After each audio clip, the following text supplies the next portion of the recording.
Ladies and gentlemen, welcome to another evening, another presentation in our international cycle of video conferences. Tonight we have Corrado Borazzo from Lyon, France. He will present the story of the public transportation in this town. And this is just the first part, because the second part will be made next autumn and will deal with the present situation. Another particularity is that as this first part is quite long, we have decided with Corrado to cut it into two parts. And so as an exception, this time, tonight, we have the first part, and the next Tuesday, in 1 week, the second part. Of course, as always, there is the chat, and you can use it whenever you want. Excuse me, because I am alone. I must admit the people too. At the end, there will be space for questions and answers. Now, before giving the floor to Corrado, I have to repeat it. Repeat everything in Italian. Benvenuti, signori e signore. Questa sera abbiamo il piacere di avere Corrado Borazzo da Lione, che ci presenta la prima parte della storia del trasporto pubblico a Lione. La seconda parte sarà quest'autunno, vi faremo sapere poi la data, e riguarderà la situazione presente. Adesso parliamo del passato. Ma perché è alquanto complessa questa prima parte, l'abbiamo a sua volta divisa in due parti, per cui a titolo eccezionale abbiamo questa sera un primo pezzo, diciamo, e martedì prossimo il secondo pezzo. Ci saranno gli stessi codici Zoom anche martedì prossimo per accedere al secondo pezzo. I forgot to say one thing in English too, that also for the second part of this presentation, next Tuesday, you will be able to use the same codes, the same Zoom codes as today. So not different codes, same, just the same. Same Zoom codes next Tuesday. Next Tuesday, yes. And okay, I finished my introduction in Italian, quindi stavo dicendo che avrete a disposizione anche la chat in ogni momento, potrete fare delle domande alla fine della presentazione. Grazie a tutti e ora do la parola a Corrado. Corrado, a te. Grazie Roberto. Buonasera a tutte e a tutti. Good evening. Ohayo gozaimasu for our Japanese friend. Grazie, arigato. You're welcome. Doitashimashite. Well, the theme this evening is, as Roberto said, the history of the first transport network in Lyon. The period covered is almost comprised between 1879, the date of first trams on rails, horse trams, and 1958, the terminal phase for trams of first generation. Next Tuesday, we'll see very quickly what happened in the interval comprising the years between 1959 and 2000, before the beginning of the second network. Because Before beginning, I would like to thank many authors of numerous books concerning Lyon transport history, and in particular Mr. José Banodeau, who is, as you know, maybe a member of ATTS, and it's a very pleasure for me to have met in Turin during last December. And then with his permission, I can say that I used a part of his work, of his book, to constitute this presentation. A short introduction. Before the electricity period, we can start more or less in the second half of the 19th century. The most important public transport system in the period was river navigation, mainly on the Saône, which is one of the two rivers with pass through Lyon. After we have horse buses and a special version similar to horse tram in shape, which was called car repair. After we have local steam railways, most of them metric gauge, and steam trams. Most important in Lyon, because of its hilly shape, we have rope and rack inclined railways on the city hills. And every now and then we have some example of exotic systems. You will see why I call them this way a little later. Owing to the complexity of the subject, I was forced to structure the presentation by thematic aspects, and it was impossible to follow a strict chronological logic because of superposition of different items. It wouldn't have been clear otherwise. After the first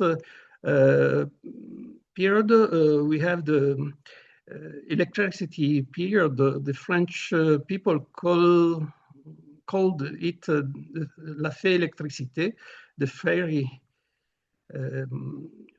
Why? Because it changed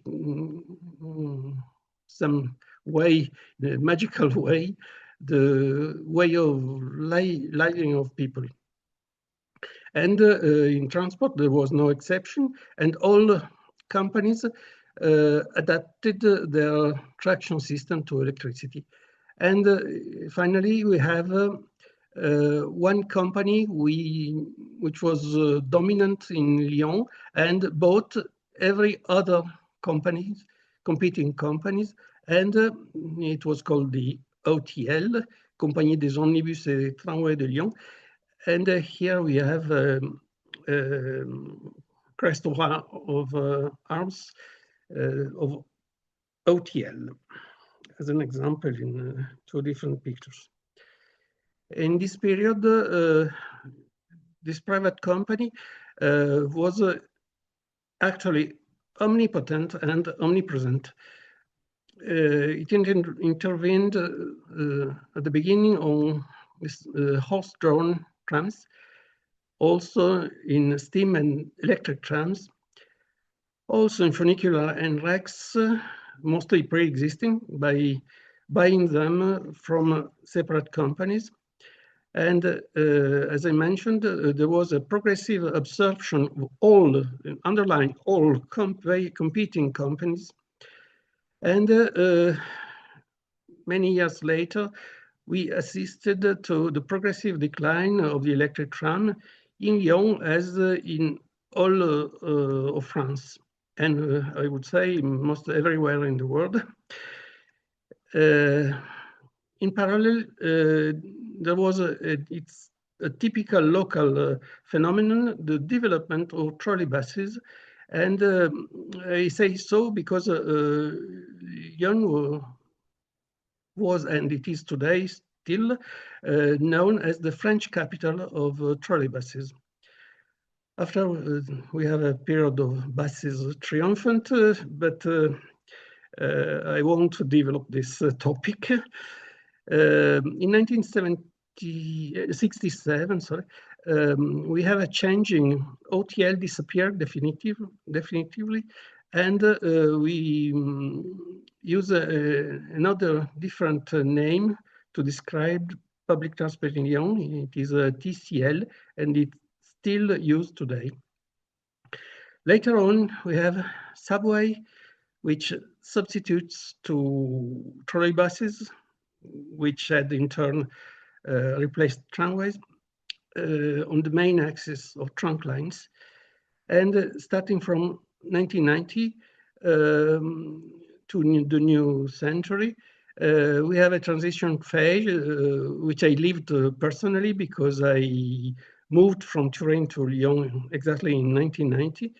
And this is the last phase without trams before inauguration of the second tramway network. Before electric traction, a few words about river navigation. A steamer company, the so-called Bateau Mouche, was named after the Lyon shipyard, located at the confluence of the two rivers, the Rhône and the Saône, and the works of this company were located in the suburb of La Mouche, which gave the name to these steamers. And in spite of typical Parisian name, which is used and well known today in the world, the origin are well in Lyon. And the origin of this company dated from 1863. We have a fixed route with a greater frequency, about 10 minutes during rush hours, between urban section of this route.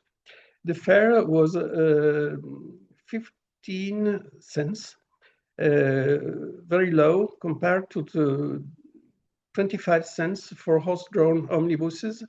And this flagrant difference in the price made the latter one to lose more than 2/3 of passengers in 1 year.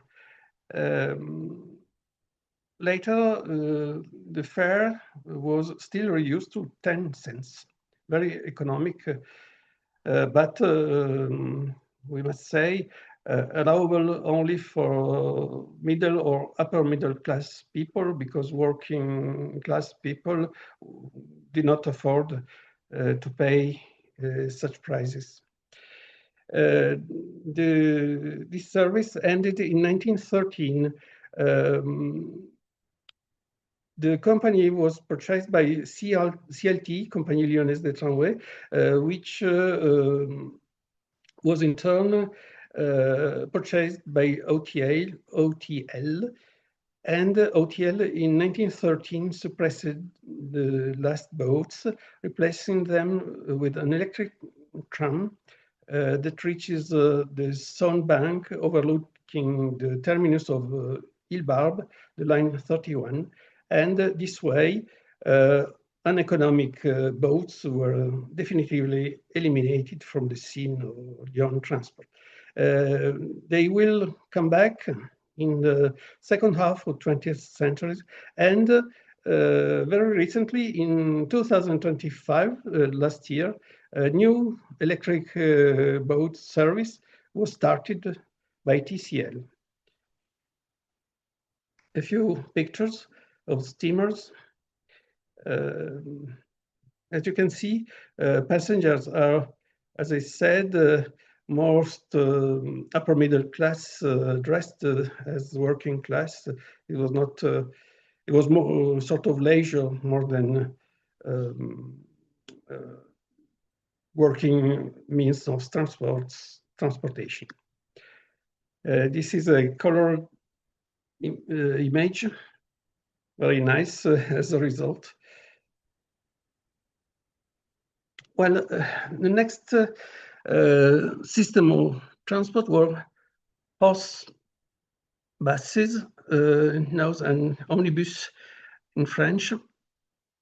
They started from even before the boats in 1837, when several private companies were established to serve the city and adjacent suburbs. And by the way, at that time, the city of Lyon size were very small, much smaller than today. And a lot of districts, boroughs, now considered as a part of central city, were actually autonomous municipalities. For example, the hill of Croix-Rousse, the heart of silk industry. Over the years, a rough and sometimes violent competition sets in, ending up forcing the mayor of Lyon to introduce a strict survey on the operation of this transport system. The immediate result is that only 5 companies survive because the others were not able to respect the strict rules which were imposed. In 1855, a new company is formed by bringing together the previous 5, and a sort of monopoly is installed. The name of this new company is CLO, Compagnie Lyonnaise d'Omnibus, Voitures et Voies Ferrées. But it is not finished because the city of Lyon granted powers to CLO to create future tram lines with the horsepower, but on rails. The French in the period called this system chemin de fer américain, American railway, because the origin was imported to France from New York by a Frenchman, Mr. Luba, who experimented this system in New York and tried to reproduce the same technique in Paris. And it was quite successful. And the progress allowed to think seriously of replacing omnibuses in near future. And the CLO company was charged to realize this new system of transport. Here you can see horse bus double-decker in 1855. It's very primitive in a system with wooden wheels. Probably it was not very comfortable to travel on. But the economic situation of the CLO deteriorates over the years due to competition from other modes of transport. I spoke just before about boats, by the way. And the laying of tracks was very slow to come. And the public powers forced the CLO to renounce to concession, and they gave way in 1875 to the Parisian company TNT, Travaux and Transport, controlled by the famous Baron Haussmann. Remember the powerful prefect of Paris, which opened the big boulevard in Paris and made the construction of very beautiful buildings in Paris. He was a very rich person with the possibility to create a new company in transport field. But under pressure of Lyon authorities, this TNT company created a Lyon branch in 1879. This is the date I put as a beginning of tram history in Lyon. And this branch was the famous OTL, and it was charged with the dual mission of managing the existing omnibus network and of installing the new tramway network for the circulation of horse-drawn trams. In 1881, just a few years, 2 years after the creation of OTL and the installation of the tracks for the first horse-drawn trams, a new small company was created. And it was a very small private company owned by Mr. Deparny, and he was able to receive permission to operate 3 or 4 routes of horse-drawn omnibus. They were actually the last in Lyon. And the main line connected the Perrache district, where there is an important railway station, to the lower station of Funicola, running from Rue Terne up to the hill of Croix-Rousse. It was a very important connection. And the service was carried out by 20 car repair. I spoken about them also during my previous presentation concerning Grenoble and Saint-Étienne, because it was a system very diffuse in France at the period. And the characteristic of these cars, they were very light. They could be drawn by just one horse, and their body, wooden body, reproduced that of the tram of the same period, but they were much lighter. Then the interest was that they can save the number of horses necessary to perform this transport activity. But the competition is not tolerated by OTL, and next year, 1882, this company buys the rights from Mr. Deparny, and the whole fleet of car repair. And partly the routes were transformed in real tramway on rails, again with horse traction. Partly it remained as horse buses. And we can remark that last route using the car repairs was closed in 1905, many years after the disappearing of OTL owns horse buses. We have a few images of car repair, but there is no image with the Deparny logos. We have the insignia of OTL in all the images which were preserved. I spoke to the beginning of exotic applications. Here is the first one.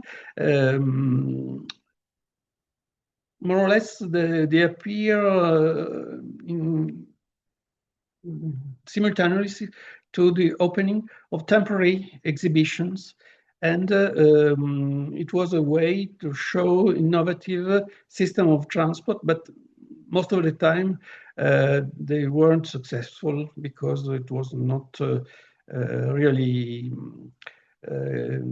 reliable as tramways were.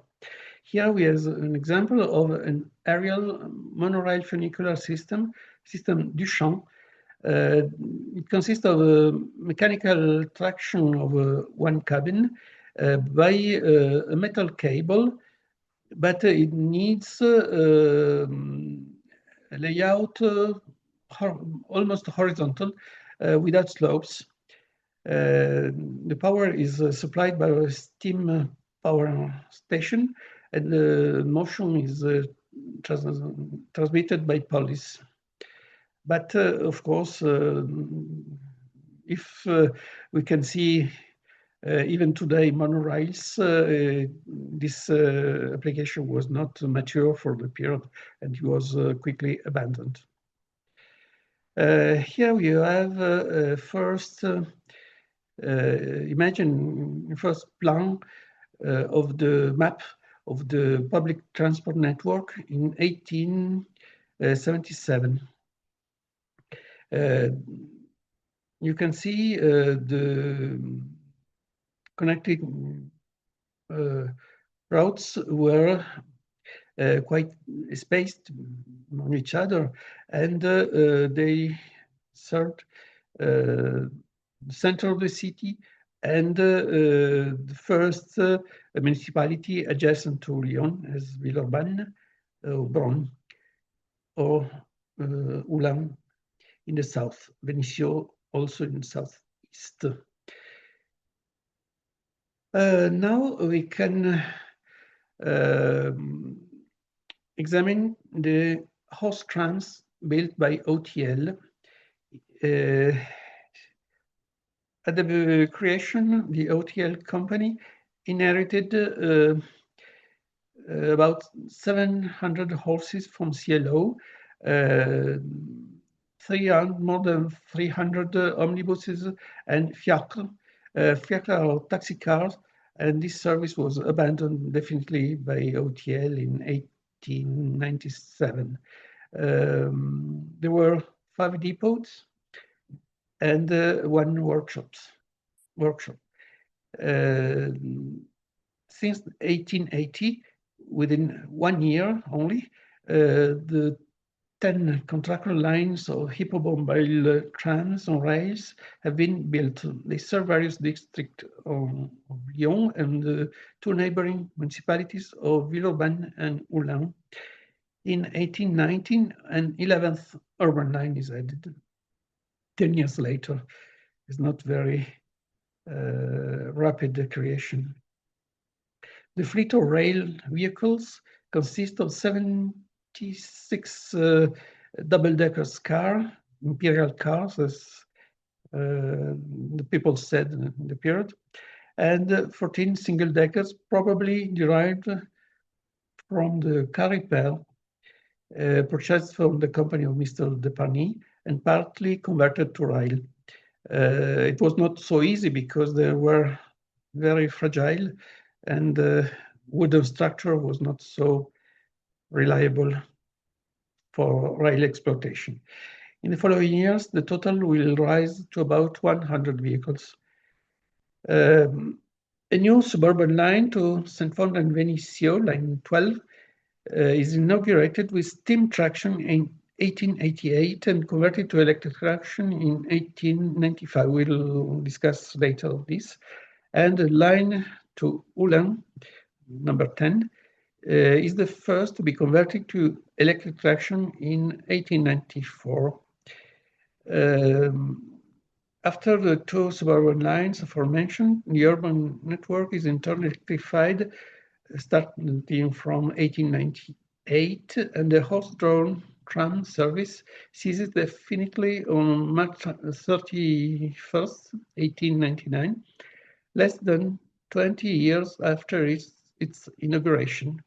But some former hippomobile cars are motorized, and the last horses are sold by OTL in 1900, and a few car repairs would remain until 1905. A few images. We have double-decker horse tramways, and one single decker, which has the shape of a caliper. And on the image on the left, lower the bottom on the left, we have a third horse which is added to cross the bridge because the bridge has a little slope, and to pass this incline, very low inclination, it necessitated one more horse. It's to say how hard was the work for the horses which were attached to tram cars. Here you have a magnificent image of the Quai des Saônes, the board of the river, and double-decker tramway drawn by two horses. Here you have a point. You can appreciate how low was the rayon of the curbs, very possible for today trams to pass through, but in the period or in the short pitch, it was possible to have a passing loop like this. And different images of horse tramway. Here you have some view in the depots, and you can see also the stable for horses, because the depots were not only as today the recovery for tram cars, but the major part was occupied by horses, and all which concerned the maintain in good health of the animals. And on the bottom side on the right, you have a very unusual image. The last horse tram service in 1917 during the First World War, and it was an ambulance service. It was used to transfer soldiers, wounded soldiers from one hospital to another, and it was probably performed during the night when the ordinary service ceased, and probably it was most comfortable than motor ambulances of the period, which was very uncomfortable especially for wounded people. Here you have a map in 1883 concerning the period of the horse tramway. The same for the year 1891, a little more clear. You can locate different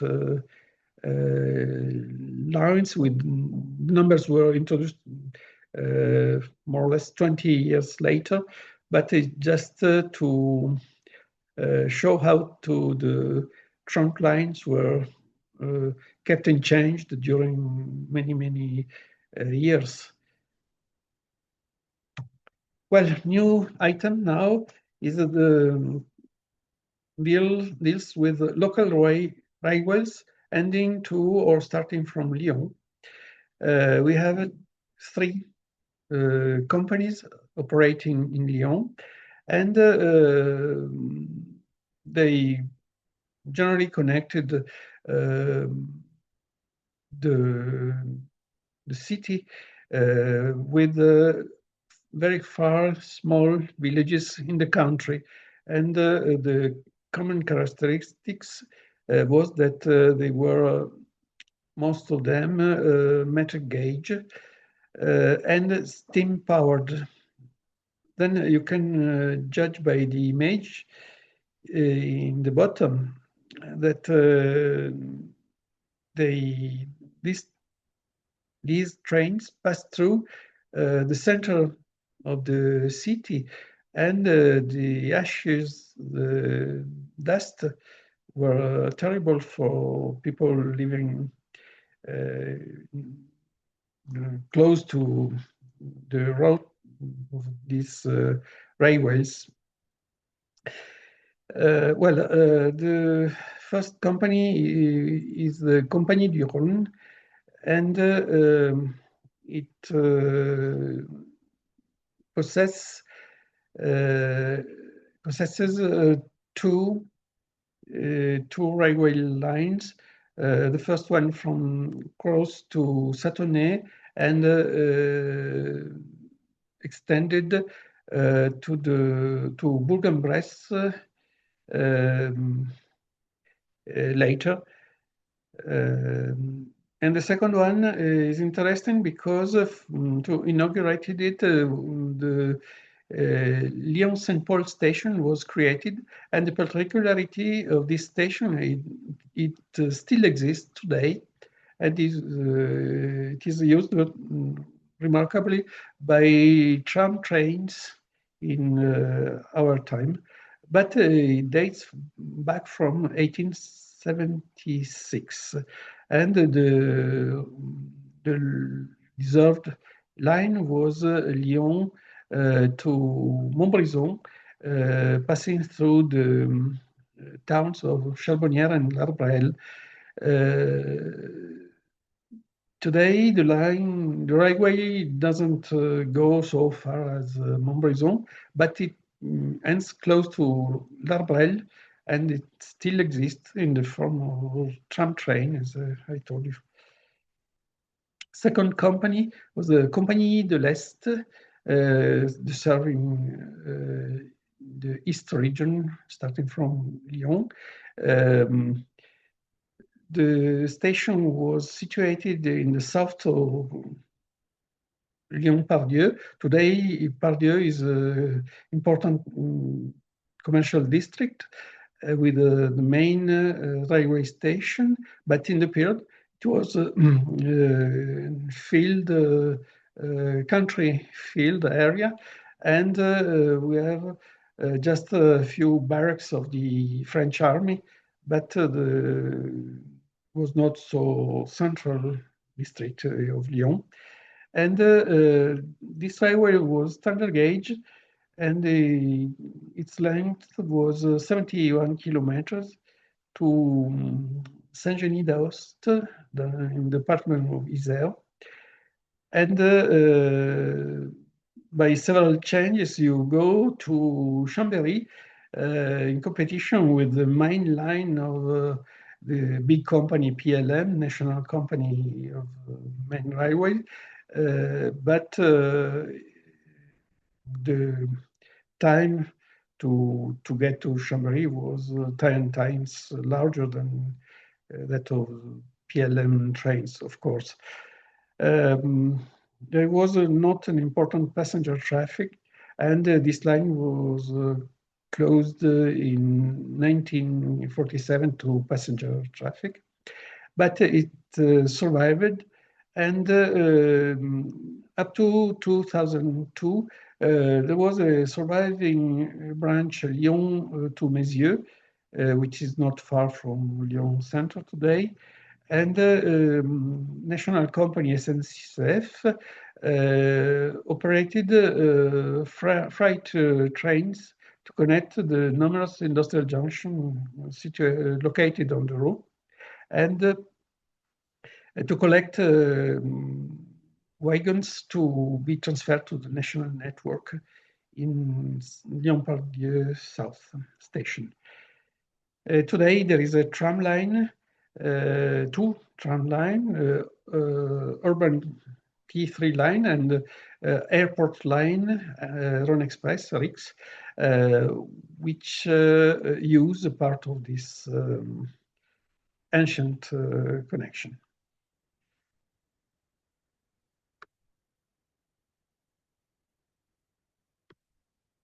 No, sorry, I have a little problem. Oh, okay. You have a few pictures. You can see the old station Pardieu South, but today doesn't exist anymore. On the contrary, the stations of Villeurbanne and Messieux are still in place. And today you can see trams passing in front of these two stations. Material was steam locomotives, wooden wagons, and on the bottom right you can see freight traffic in 1994 with diesel engine. The last local steam railway company was a company that Tramways de l'Isère. This company changed, as you can see on the bottom of the page, different several times of denomination, and we can cross this company in relation with interference with the urban tramway lines, and we will speak of the problem of the coexistence of such a system so different. It was a very long railway line, 119 kilometers. It was inaugurated in 1898, meter gauge, and the main characteristic was the steam locomotives Pingley, bi-cabin, very characteristics. Passenger traffic was very low as usual for this kind of railways, and there was a common route shared with the urban tramways, as I was saying, in the district of Montplaisir in Lyon. And I spoke about difficulties in sharing the passage on this area. What is remarkable, there was a freight connection with the Berlier workshop. Berlier was an important industrial workshop in Vénissieux, and this railway was connected to Berlier workshops. And this line was definitely closed in 1937.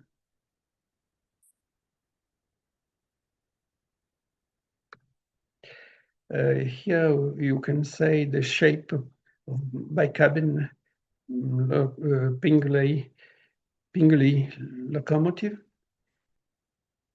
in the country.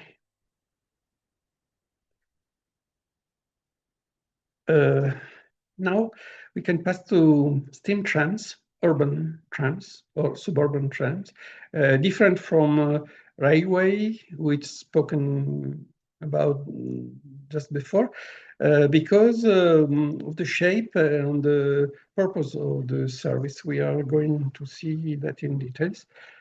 We have 4 different companies which operated steam trams in Lyon. The first one is FOL, Compagnie Fourrière West Lyonnais. It was a meter gauge steam train connected Lyon-Saint-Just hill to the small town of Mornan, with a branch to the other town of Vogneray. This line was inaugurated in 1886-87, and the terminus in Lyon was close to the upper station of the Saint-Just funicular, owned by the same company. It was electrified in 1899 between Lyon and Vogneray. In 1911, this line was became the property of OTL, and the section to Mornan would be electrified in 1912 by OTL. to be remarked, the steam traction will be retained as a reinforcement to tow the longest and heaviest Sunday electric trains uphill, because this line has an important tourist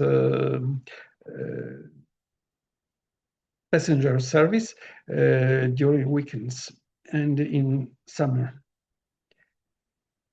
Here you can see the tram locomotives. The first period of steam exercise. Here you have some other examples. And in the bottom of this slide, you can see the towing of electric trams to reinforce the traction power in the climbing small hills during the route to Vaugneray and Mornon. Now we can consider again OTL, because OTL in Lyon was everywhere. Then you can find in any kind of application. OTL decided to try an experiment of a tram line with steam recharging boilerless locomotive built by the firm Lam & Frank. Sorry, the Lam & Frank was the model, the class, and the constructor was 5 Lille company. 10 locomotives were used on the standard gauge suburban train line 12, starting since 1888-89, and a new depot dedicated to steam traction was built in the Lieu-dit Moulin à Vent. It was a peripheral district of Lyon.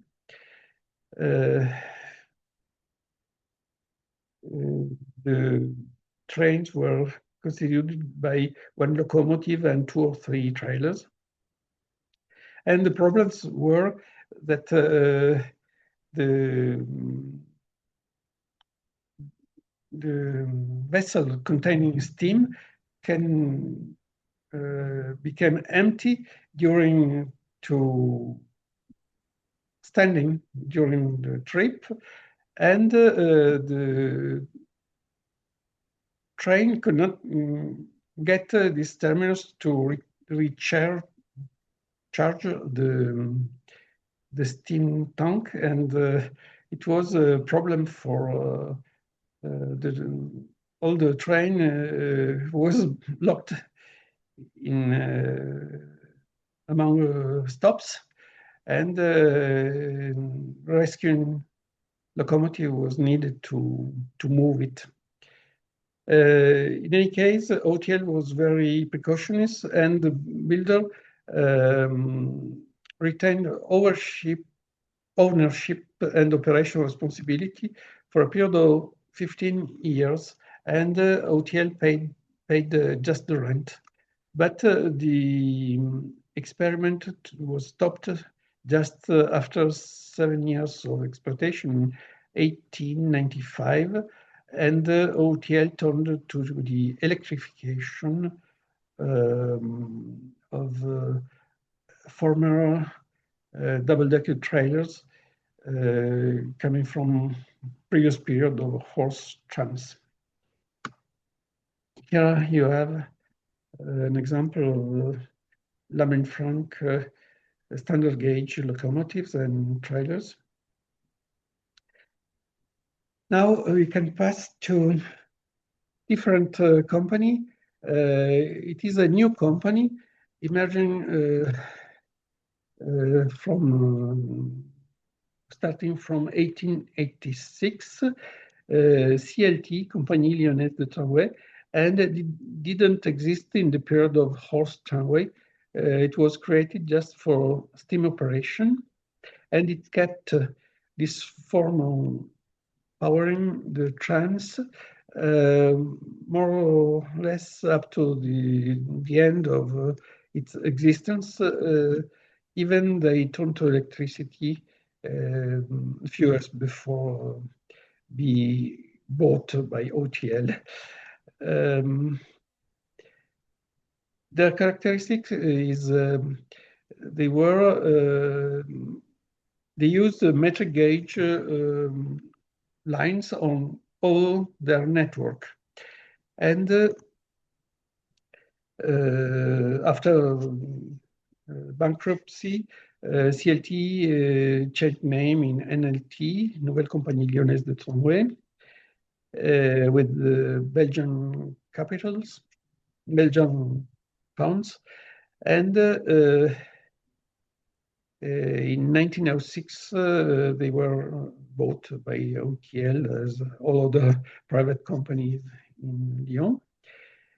The first line, dating from 1889, used the same Lammenfranc boilerless locomotives, similar to those of the OTL, but they were adapted to the narrower gauge, meter gauge, and they will survive until 1903. They were in number of 33 and 50 trailers.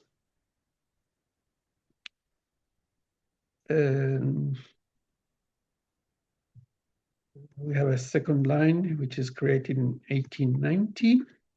And in 1898, the network was completed, and it consisted only 5 lines in all steam and all meter gauge. They connected, in addition to Lyon, the neighboring municipalities of Bron and later Villeurbanne, the period of electricity. All the lines are located in the eastern part of Lyon, except for one, which facing south-north from Cour-Charlemagne in the district of Perrache to the Parc de la Tête d'Or, was in open competition with OTL interest, and it was the cause of a tram war between the two companies. Despite its small size, the CLT has 3 depots. The main one is located in Chemin de Pin, today Rue La Cassagne. And the particularity is that the depot is still in use today, and it was used without interruption during all period, housing before trams and after bus and trolley buses, which it houses still today. Here you have, as you can see, the shape is the same as the OTL steam locomotive, but the difference is the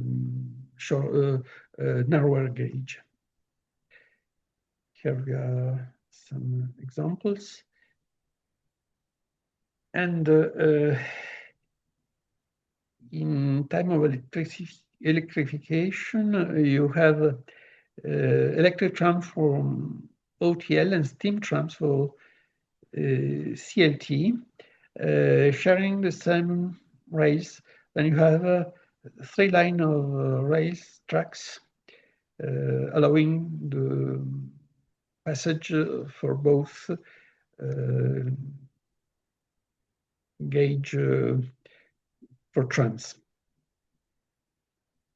Here you have a map. As you can see, all the lines are situated in the eastern area of Lyon, and the number of lines quite reduced with respect to the number of lines from belonging to OTL. A few words about the tram war. CLT has always pursued a policy of fierce competition against OTL in order to expand within Lyon. The two companies have been fighting for many years to obtain new concession from the city of Lyon on the new routes considered potentially profitable. The CLT, more fragile from a financial point of view, has almost always been beaten by the OTL, more powerful, also due to the draconian technical and financial condition imposed by the city to grant new tram lines. To make up for it, the CLT has engaged in investments that have proved either disastrous, such as the purchase of the river navigation company on the Saône River in 1901,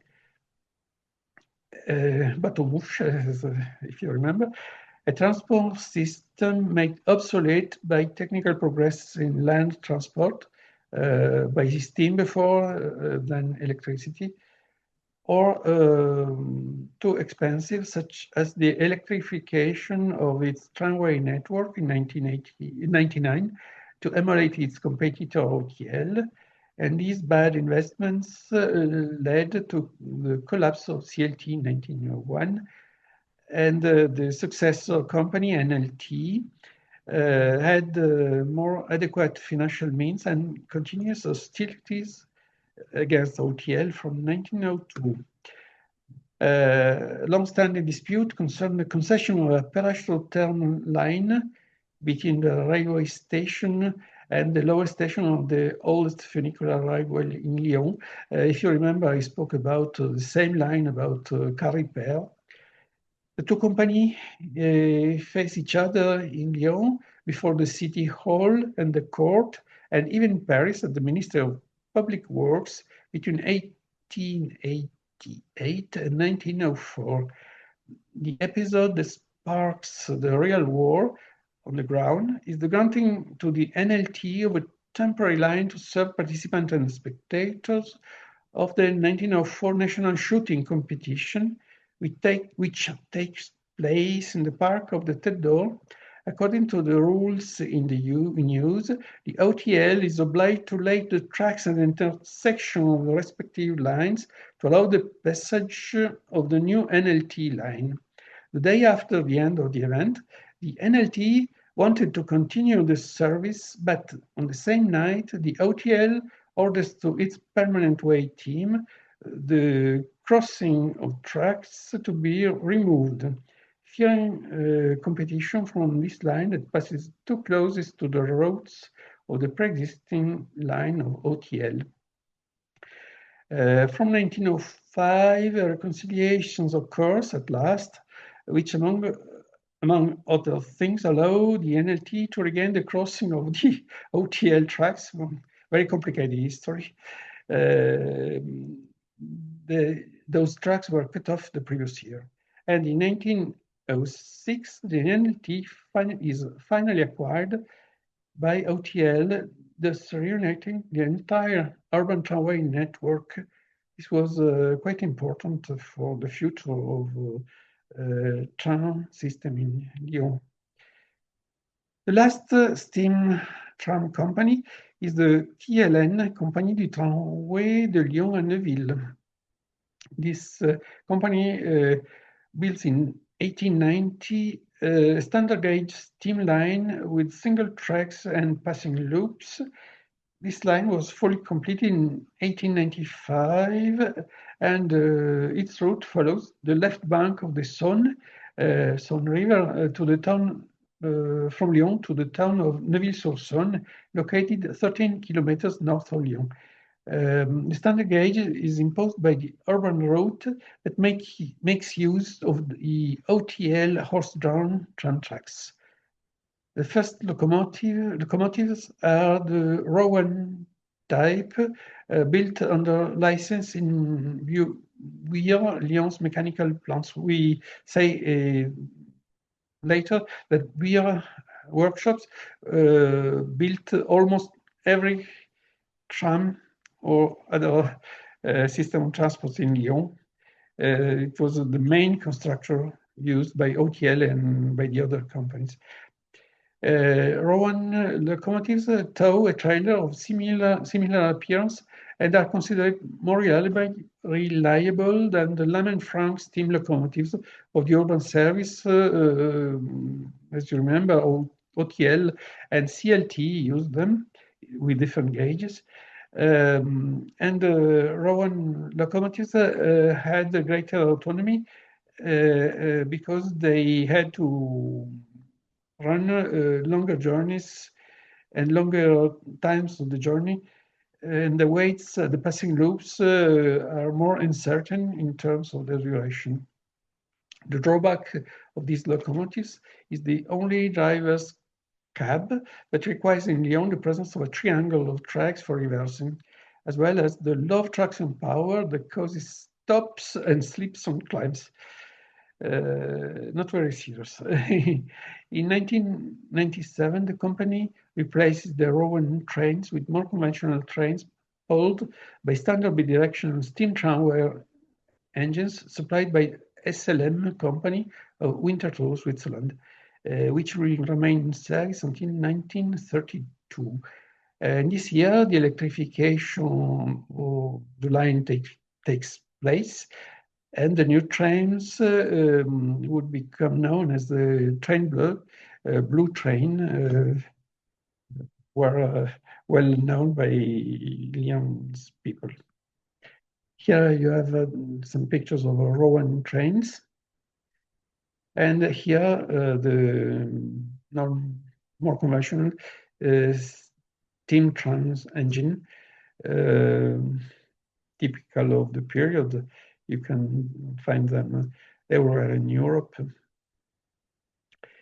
And here in the middle, you can see toast rake trailers for summer period with a transverse seating. Here you have some examples of steam trains in different parts of the line.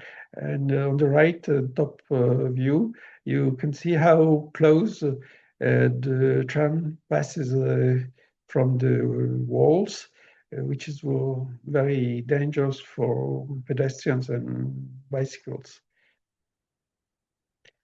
Here you have some view in Lyon, and the last one is, I suppose, in Neuville, and you can see on the background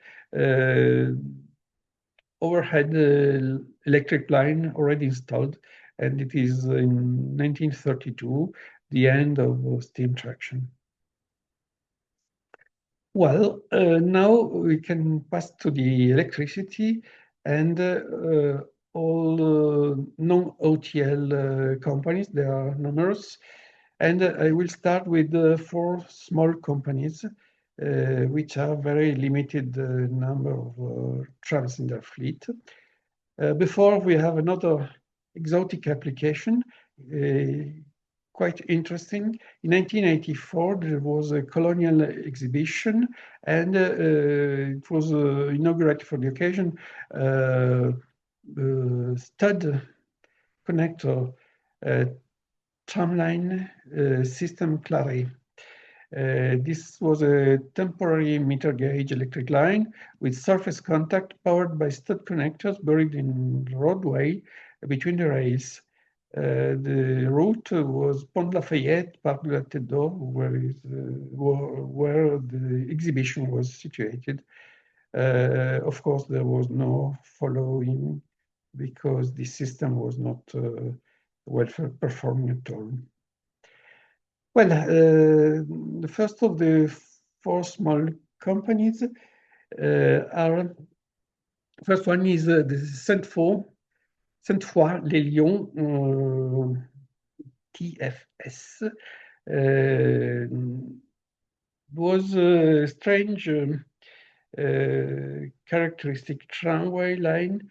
It was inaugurated in 1893 with a gauge of only 750 millimeters, and the alimentation was only 320 volt DC. and the trolley supported a curious shape defined as bathtub. The extremely simple fleet consists of only 3 tram cars, and the company is bought in 1998 by the FOL because their line was too close to Saint-Jules, the terminal of center of all the lines of FOL, and it was in competition. Then FOL preferred to buy this potential competitor and exploit itself this line. Here you can see an example. There are not so many photographs during the short time. They were a very small tram with a very short wheelbase and a bathtub on the top of the roof. Here the same line in different periods. TSF before, FOL later. We have 2 pictures in the same place with different tramways. Okay, the second small company is Ecoli Tram STE, created in 1894, and it's a small network centered on the municipality of Écully and connecting the Lyon district of Vèze in correspondence with OTL Tram. Then a small number of peripheral lines going to the hills of the west Lyon, and connecting on Pont-Mouton, which is situated on Saône River on the right bank. And the fleet consisted of 19 two-axle trams and a few trailers.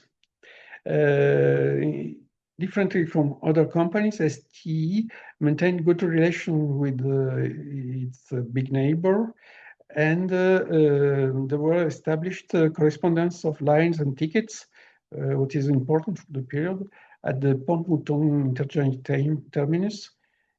And this company was profitable, but it proposed itself to be bought by OTL. It was done in 1899, and the tramways were renumbered in OTL fleet, and the route of each lines were reorganized. Here you have a few pictures of the first period, and different small municipalities in the area served by trams of STE and after OTL. And in this slide, you can see the interchange terminus of Pont-Mouton, the district of Vèze in Lyon. And here you have modernized trams during OTL period in the years 20 and 30. The old ST trams were all reconstructed in the standard shape of Lyon tram. We see this later. Here you have some trailers, and one engine tram is today preserved in Musée of Rochetaillé, which is north of Lyon. And there are several trams well preserved in this museum. And this one is reconstructed in the shape of OTL period. Third small company is Calvire Tram, CTC, Compagnie des Tramways de Calvire, created in 1897, and it is a subsidiary of the company that owned the Croix-Paquet funicular, one of numerous of the 5 hill lines, incline lines in Lyon. And this tram is a meter gauge linking the municipality of Caluire with the Boulevard de la Croix on the hill in Lyon. And it is extended in 1900 to the limits of the department to Sathonay, which belonged to the period in the contiguous Aisne department. Today, Sathonay is part of the Rhône department close to Lyon. Which is strange is a narrow shape of the trams of this company, just 1.7 meters. And there was no technical reason to impose this strange choice. The fleet was quite limited, 8 tram cars and few trailers.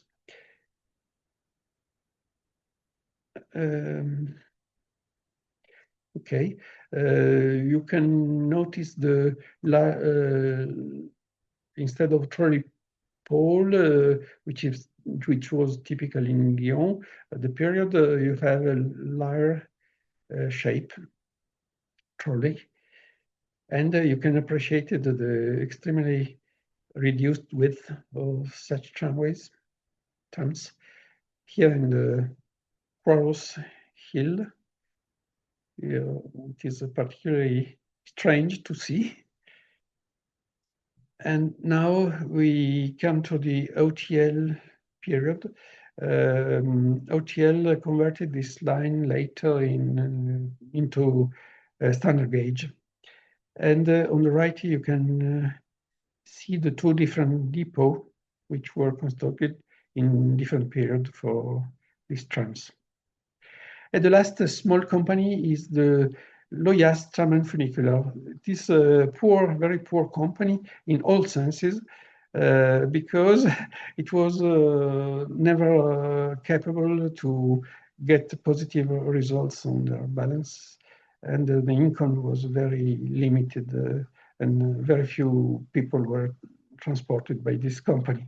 But an interesting point is that this line was a forerunner of the integrated transport system because the service was combined between a funicular railway on the lower station in Lyon-Saint Paul district and on the top of the Fourvière Hill.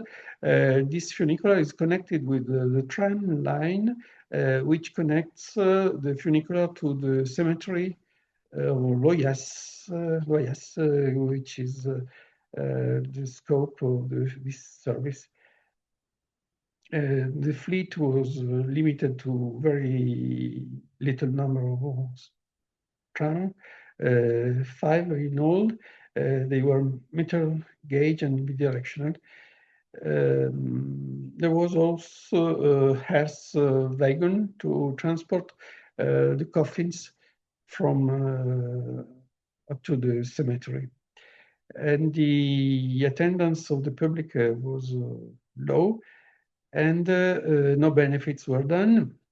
And the sad reputation was the main use was to transport the coffins to the cemetery. And the coffin had to be translated from the funicular to the tram because there was no connection, also due to different gauge of the 2 lines. Another case of the failure was the inauguration in the same year of inauguration of this company, 1900, of the funicular Saint-Jean-Fourvière by FOL company. And this second funicular connected the central district of Saint-Jean to the Basilica, which stands on the crest of the Fourvière Hill. And all the pilgrims, of course, were attired by the second funicular, which was more close to the Basilica. And this reduced still more, if possible, the passengers for the sample funicular.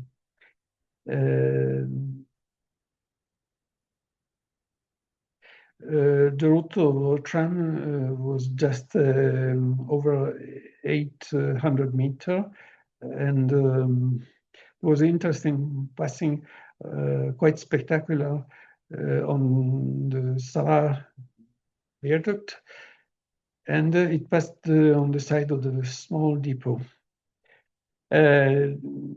This system was acquired in 1909 by OTL under pressure on the city, but things did not get better, and the tramway line closed in 1939, and the funicular even before in 1937. And in the following years until 1942, occasional services are reactivated in the period of All Saints' Day. All the rail installations are completely removed in the 1950s. Here you have some pictures of the trams, the bridge on the Sara, and the correspondence between tram and funicular. On the bottom right, you can see the depot. And modernized tramways with vestibular platforms in the last day of exercise. Okay, now we can deal about non-OTL electric trams, the big companies this time. There were three important companies, CLT and NLT. We have already discussed about them in the steam period. I can pass most of the information. We have already dealt before this. Just one remark. When the CLT wanted to electrify its steam lines, they used the mixed dual system, accumulators and capitation by trolley pole on overhead lines. And theoretically, this system should engender economies of service, but in fact, the operation was disastrous because the components were heavy, unreliable, and a tendency to discharge much earlier than expected. And then CTL was forced to generalize the installation of overhead lines starting from 1899 itself. Okay, and for a time there was a mixed exploitation between steam and electricity, and after 1904 all the lines were converted into electric system, overhead line system. Here you have the list of motor trams, engine trams and trailers I passed through. You can see some of them, some picture and postcards. You can see the big bogie trams, and they were used by OTL in different locations. First of all, in NLT original lines, but a part was converted to railway exploitation and replaced on the former FOL Vonio rail line, and a few surviving bogie trams were still transferred to Neuville line, limited to Lyon to Fontaine line, limited part of the total line. Here you have trailers and depot. About FOL, it converted to electricity just the railway line from Lyon Saint-Just to Vaugneray, and Mornan part of the line was electrified by OTL after acquisition of the FOL properties in 1911. FOL acquired also two tram lines with the neighboring municipalities of Saint-Foy-le-Lyon and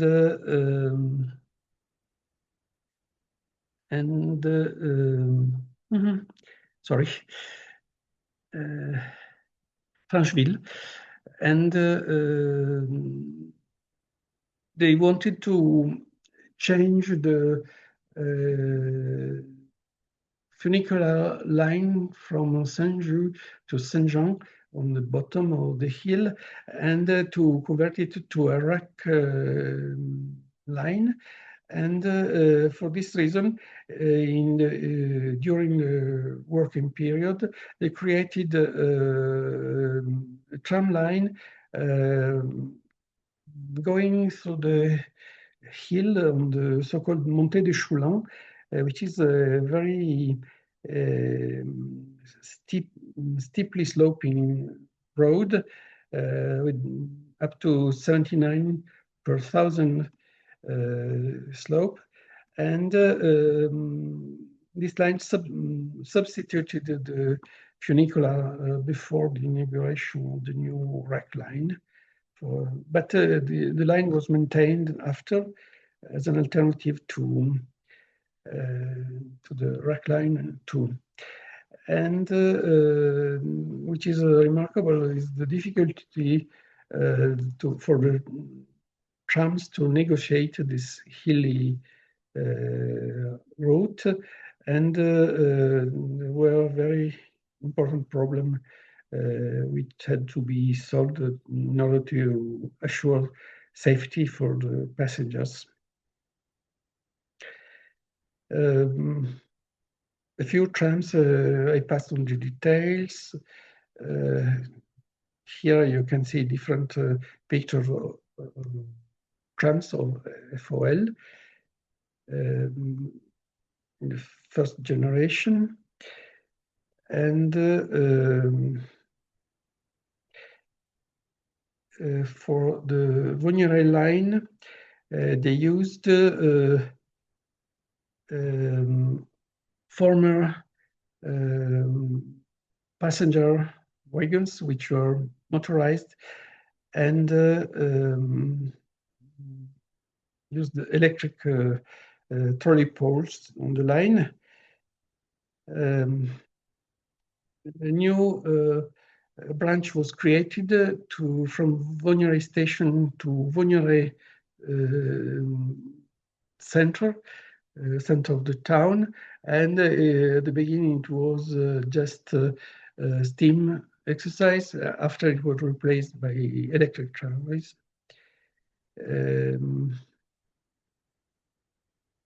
After there was also a lengthening of the Francheville tram line to Francheville-le-Haut with a few hectometers added to the original line.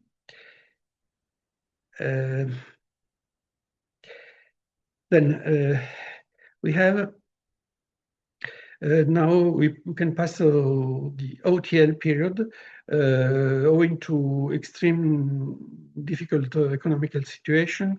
FOL started negotiation with OTL in order to sell all its properties, and OTL, of course, accepted to replace FOL, and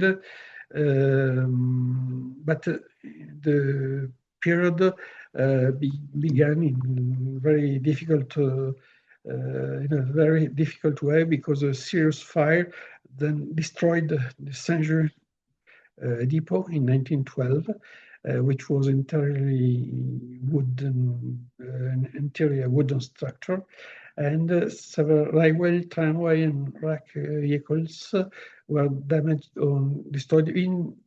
Included some new tramway apported by the OTL to reinforce the service, which was very, very limited by FOL previously. But OTL has the means to reconstruct the depot, and a new station for the Lyon railway to Vogneray-Mornan is installed close to the depot. And you can see the effect of the fire, and on the bottom right, the reconstruction in metallic and masonry structure.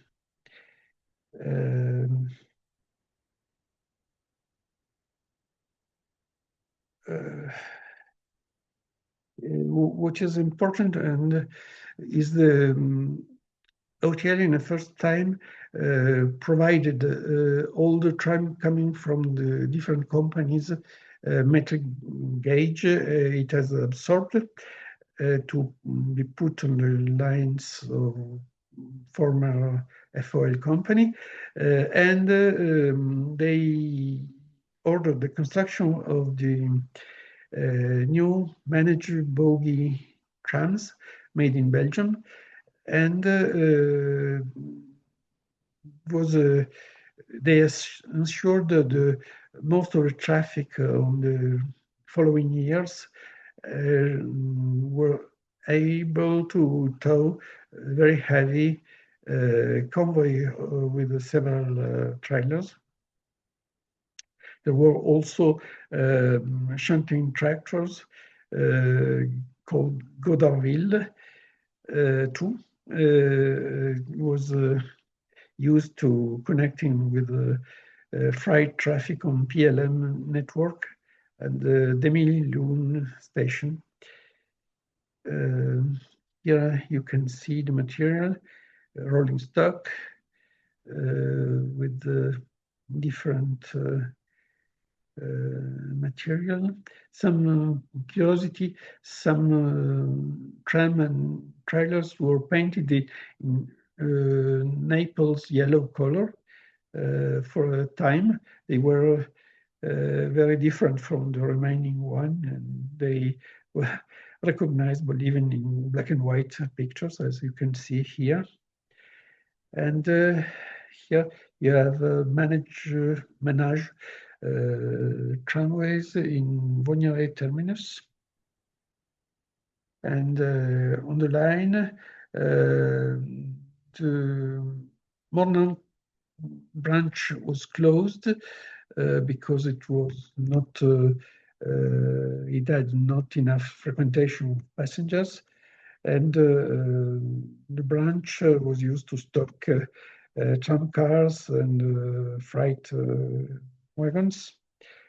In the bottom of the page of the slide, you can see the two shunter tractors. And here several pictures on the line. The station, new station in Saint-Just, close to depot. And in 1935, then the Mornan branch was closed. And finally, in 1954, also the Vogneray line was closed because the period was very unfavorable against tram as a transport system, and even if the line was as a reserved space for its tracks, it was not judged modern enough to survive. And as you can see, the trams were burned in Saint-Jules depot, as in London. It was the depot was used as a tramatorium for trams. Very sad end for trams. It had been very useful, especially during the wartime. And here we can speak rapidly of the trams. You can see the picture of OTL trams, modernized to be used on the former lines of FOL. And I signal to you here on the bottom, bogie trams. It was the only prototype built in the OTL own workshops, and it was the only example to be built, unfortunately, and modernization was not realized for this kind of metric gauge tramway. The last big company is the line to Neuville-sur-Saône, which is steam line. It was completely reconstructed in electric way after bankruptcy of the company and TLN, sorry. And the department became proprietor of the installations, and it gave powers to the OTL to reconstruct the lines in metric gauge with electric system. And it was the creation of the train blue train, which was a success for the period, even if people was unfavorable to trams, but it was very rapid system. The long convoys were able to transport a lot of people, and even during weekend and holiday periods, the line was very successful, to the point to make disappear the competing bus lines, which were draining all the passengers from the previous steam line. The blue tram was used until 1957. It was the last suburban tram in Lyon to disappear. There was some shunters and tractors for freight work. Here you can see some color pictures of the blue train in Lyon. Quite elegant in the shape. You can see very long train with one engine tram and 5 or 6 trailers, and some old former NLT trams were transferred from Vonneray line to the Neuville line, but they were limited to Fontaine, between Lyon and Fontaine, and they were called the red train by opposition to the blue train. You can see here both in color pictures. Here on top right, you can see many people during Sunday summer day. Here you have picture in the depot and different tractors used for freight service or shunting in depot. In January 1955, there was a flooding of the Son River, and the line was cut in two parts. And here I have some pictures of the exploitation during that sad period. Okay, now we are arrived to OTL electric trams. Maybe we can stop very soon, but just let me say a few words of introduction, and next week we will continue to examine it in detail, OTL tram park.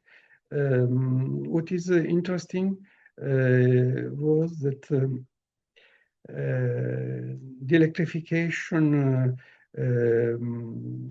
was done very quickly by OTL because team service was not very satisfactory, and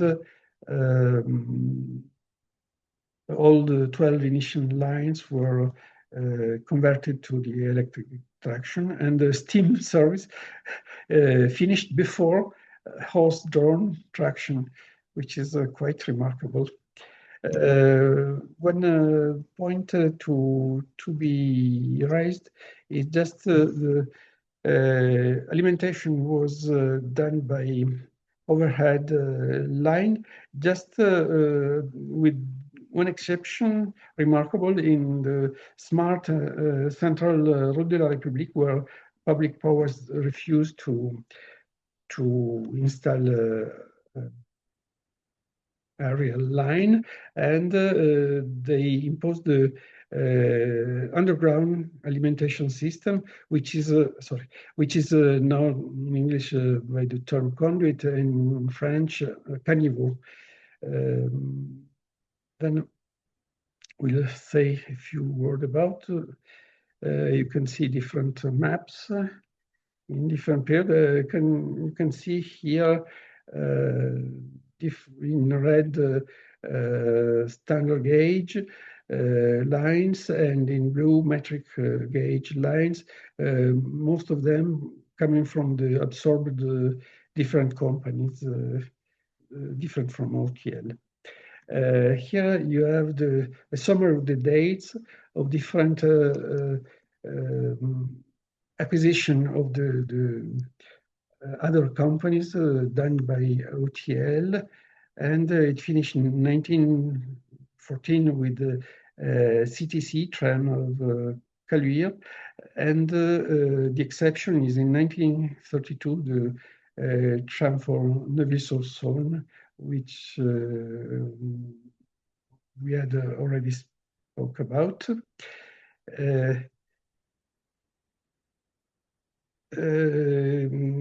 Which is to be noticed in 1907, a number is attached to tram lines, and you have the detail. You can see it if you are interested in detail later.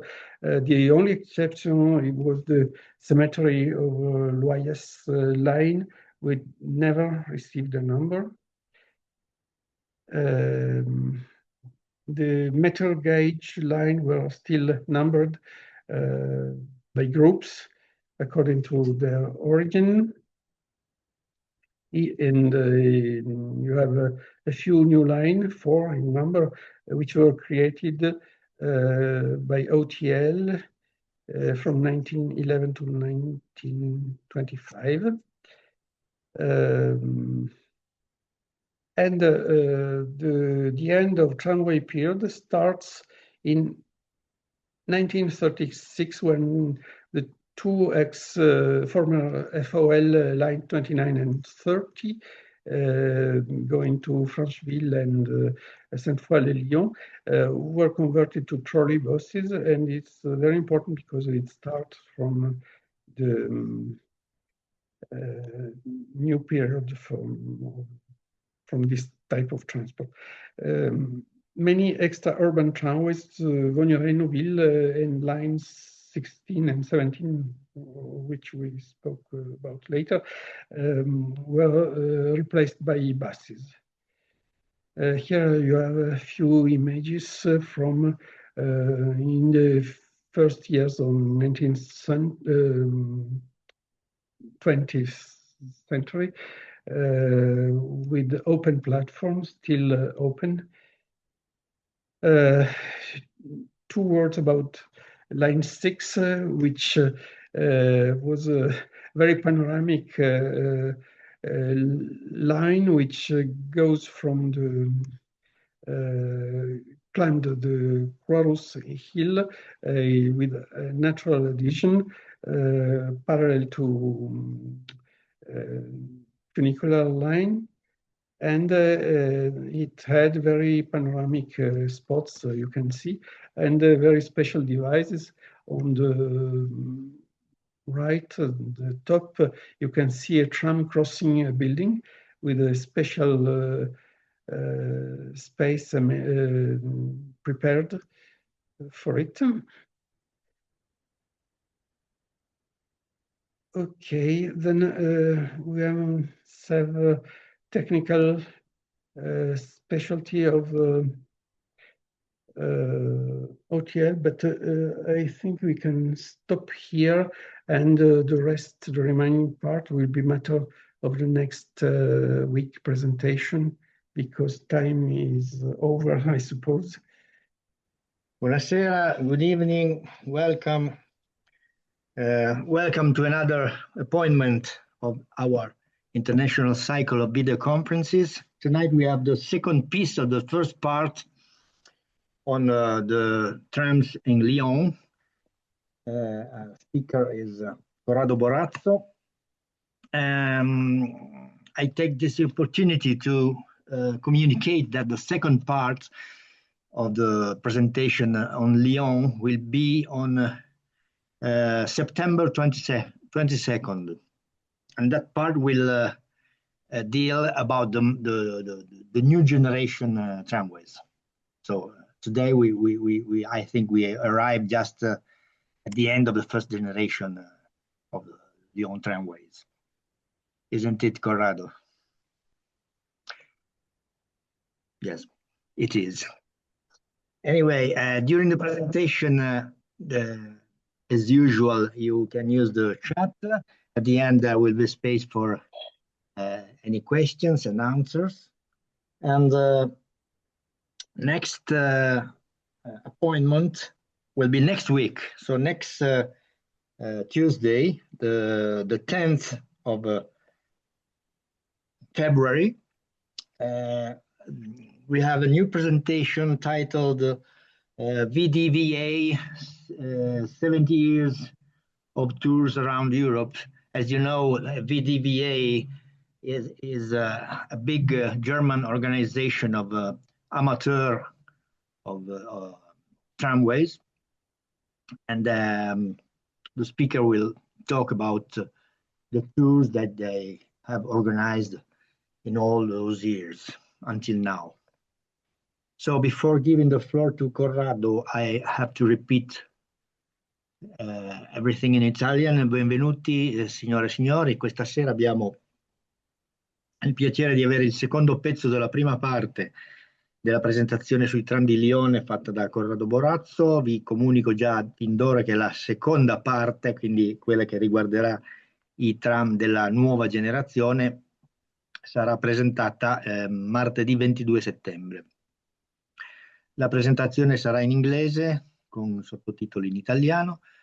Potete usare la chat quando volete, in ogni momento. Alla fine ci sarà il consueto spazio per domande e risposte. Grazie a tutti e ora do la parola a Corrado. Vai, Corrado. Grazie Roberto. Buonasera a tutti. Sento un eco normale? No, io non sento perfetto. Scusate. Allora ricomincio. Buonasera a tutti e grazie di essere qui per la seconda volta. Good evening to everybody, and thank you for being here for the second time for the continuation of this presentation of the historical network of trams in Lyon. Last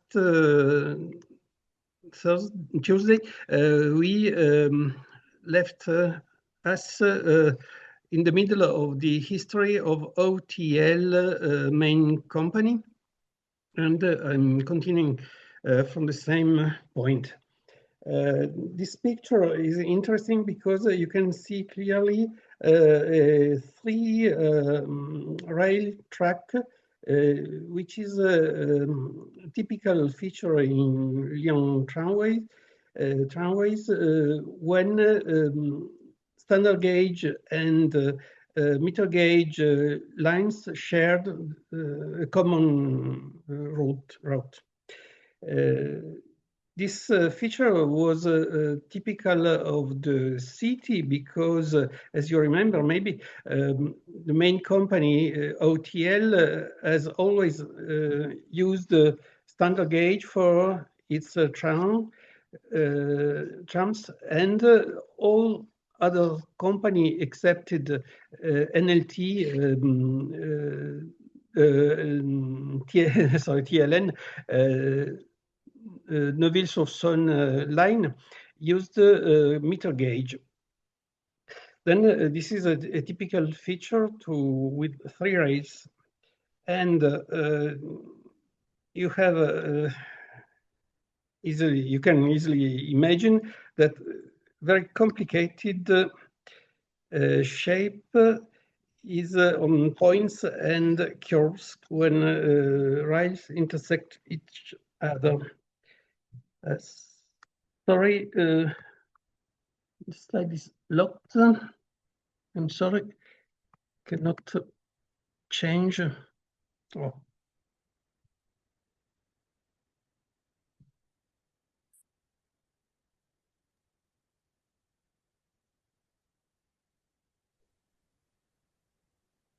Roberto, chiedo scusa, ma il mio schermo è bloccato. Non riesci a... Non riesco a fare più niente.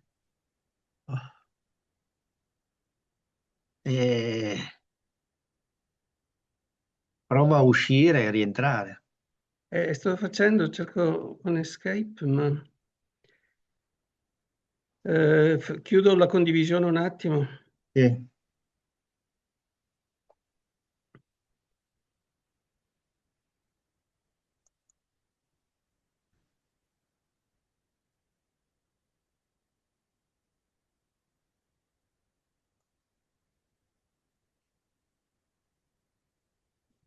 Let's hope it's just a little technical problem.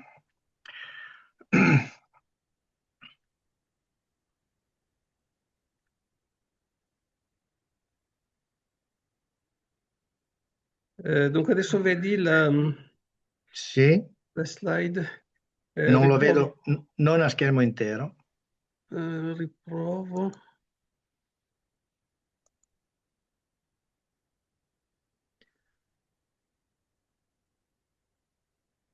Adesso? Sì, va bene così. Sì, solo che... ecco. Scusate, okay. Sorry for the technical problem. My screen was locked. Very sorry, excuse me. Then this is two typical schemes when double gauge rails intersect each other, and generally speaking, the points and complicated paths were realized in permanent way workshops. They were tested and dismantled and finally mounted on real site. Another technical particularity of Lyon trams was the underground power supply by conduit, in French caniveau, conduit and plow.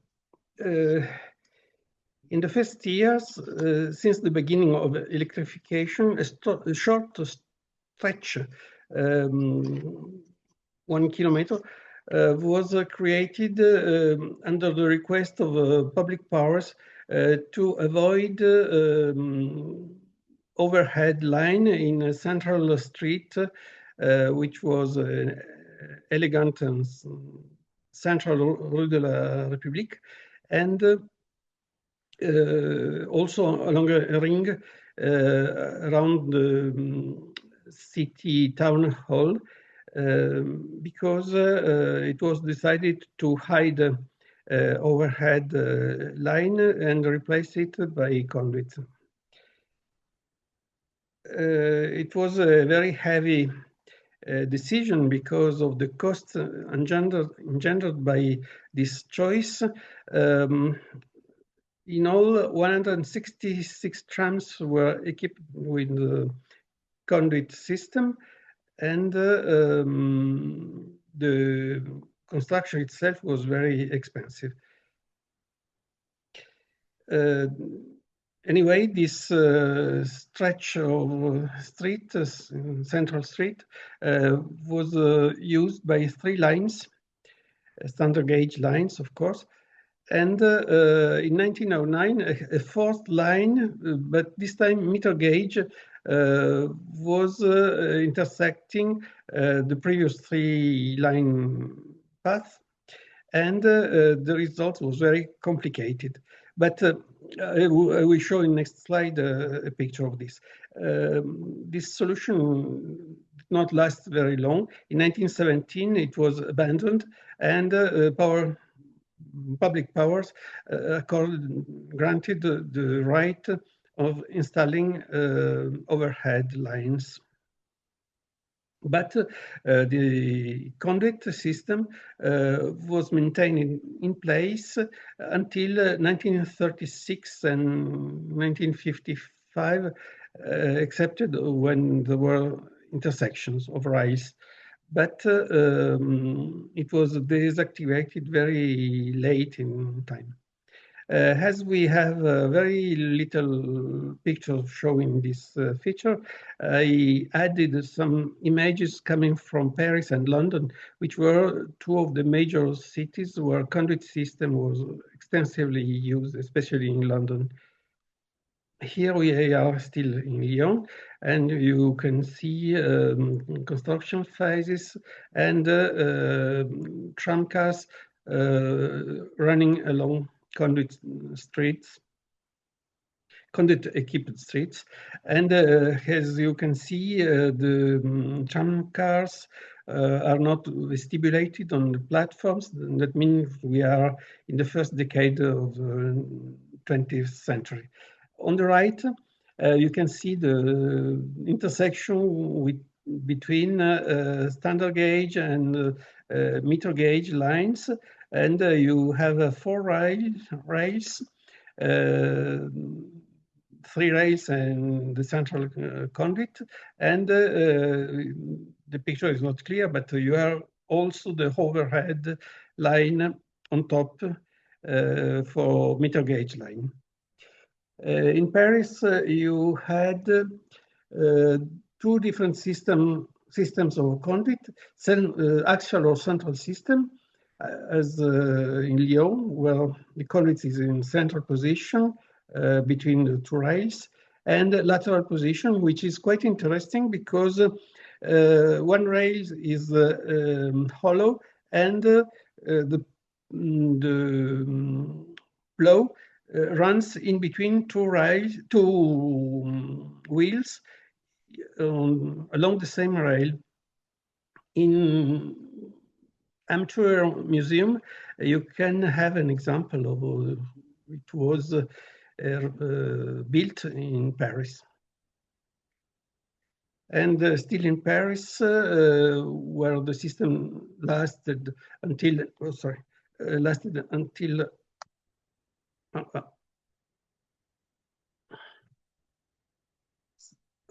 lasted until 1936. You have some examples of central conduit. Now we can pass to London, and London County Council was very fond of this system, which was very very reliable and well tested, and it lasted until the end of trams in London. The system was with central conduit and you can see some plans and some pictures. On the right, on the bottom, you have a school for new drivers and experimented teachers who explains how the plow and the conduit system runs. In the bottom center, you can see that each tram has a spare plow inside, and the driver was instructed how to replace it in case of problem. Still in London, you have some images of construction works, cleaning works, intervention underground, and the changing pit were a permanent agent used to change, extract the plow from coming tram, transferring it to another tram coming in the opposite direction, and the ticket collector was in charge to put up or down the trolley pole. Third particularity of Lyon was represented by two interdepartmental lines which were long of more than 20 kilometers one and more than 60 the other, which were built between 1906 and 1907, and to avoid to have many substations to ensure the nominal voltage on the line, it was decided to replace direct current by a single-phase alternating current alimentation of 6,600 volts and period and frequency 15 hertz. All this was in extra-urban areas in the country, and in city and suburbs there was a standard direct power supply at 600 volt. Then the trams were equipped with double system current alimentation and driving.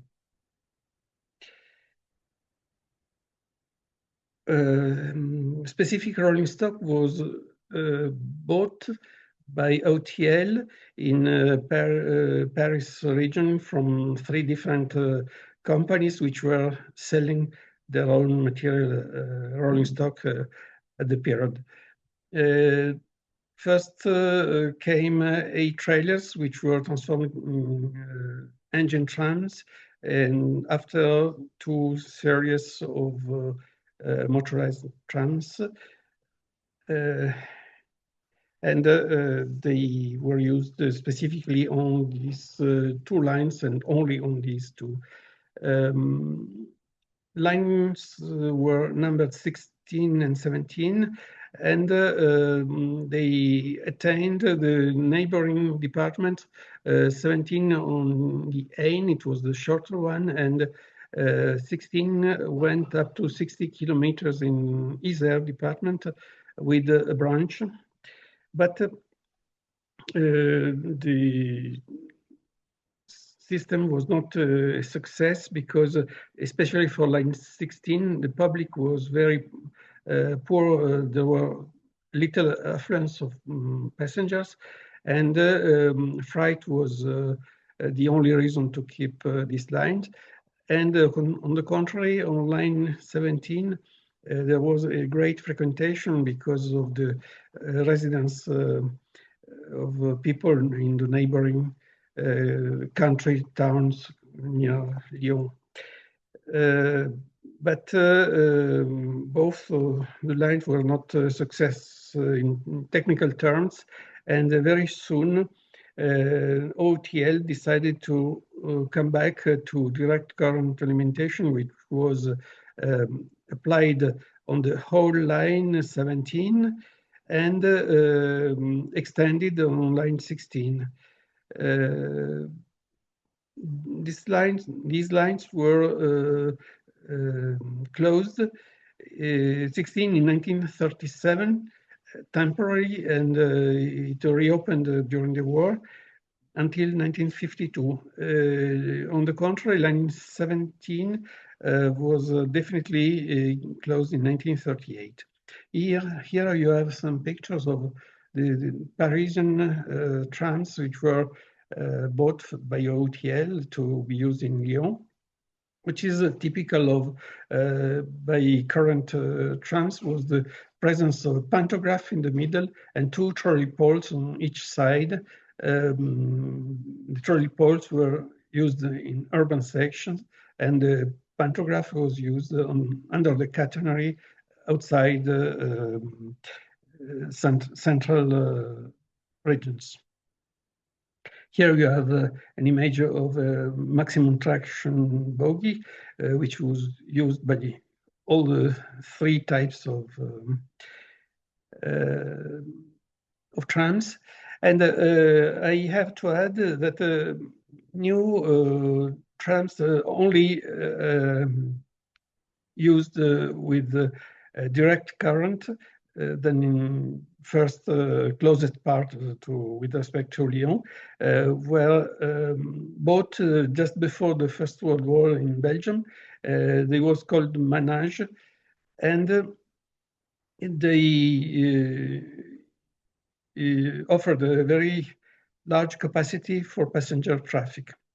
On the right, you have an example of a catenary line on line 17. Here you have rural trams in the country, in a small town far from Lyon.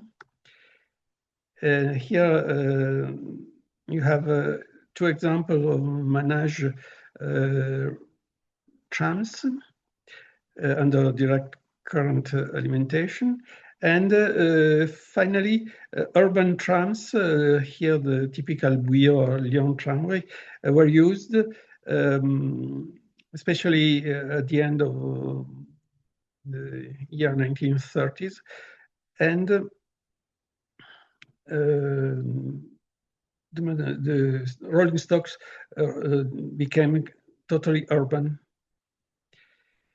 Well, now we can resume the history of the OTL, and we can stop just a moment in the year 1914, because it was the apogee of the OTL success, very successful story. If you remember, I told you that all the smaller companies were absorbed, were bought by OTL, and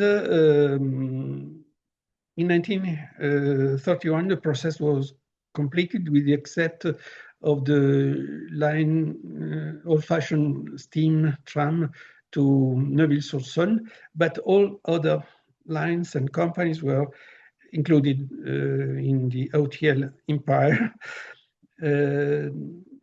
The number of lines were very important, both in OTL own standard gauge fleet, and also in a meter gauge fleet of trams coming from the other companies.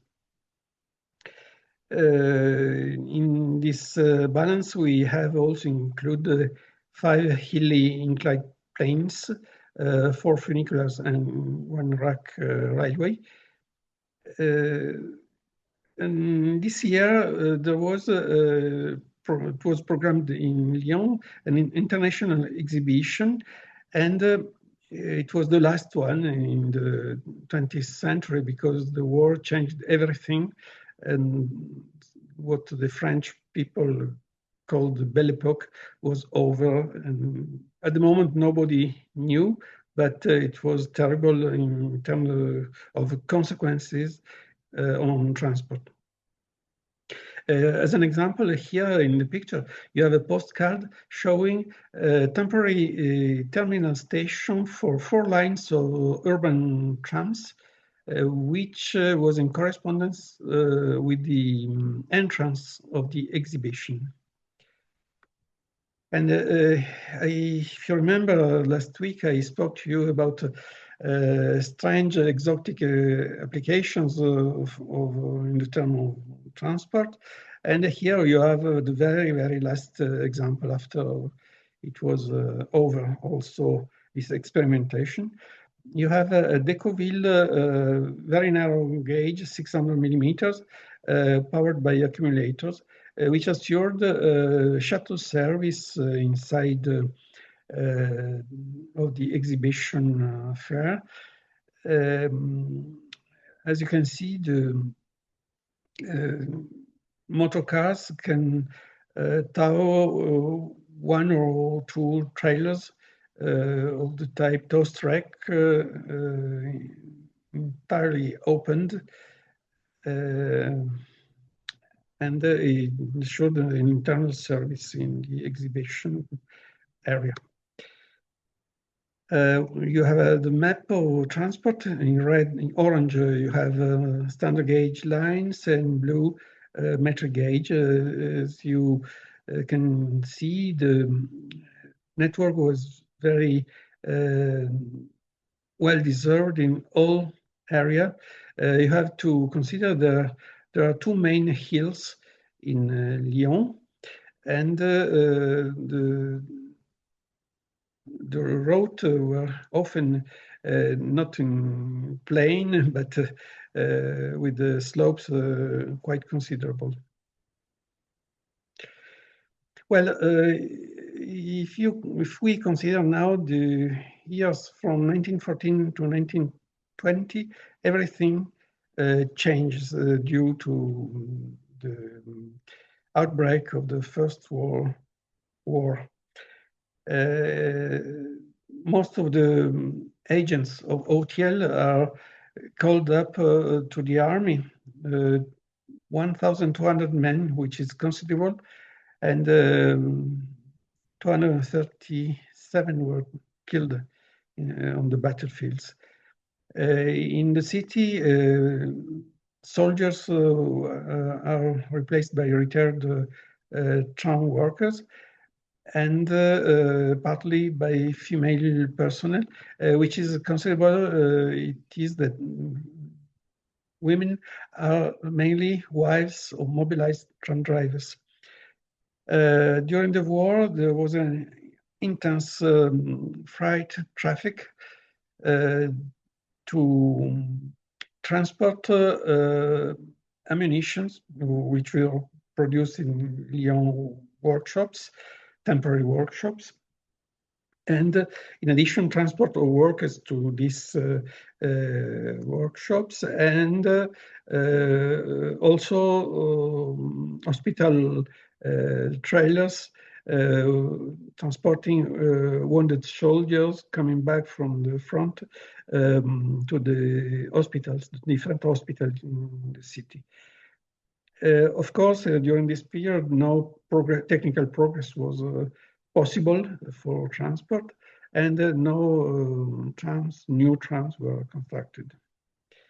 At the end of the war, economical problem arose, and the historical price of the ticket of 10 cents climbed very fastly up to 25 cents, which is very important.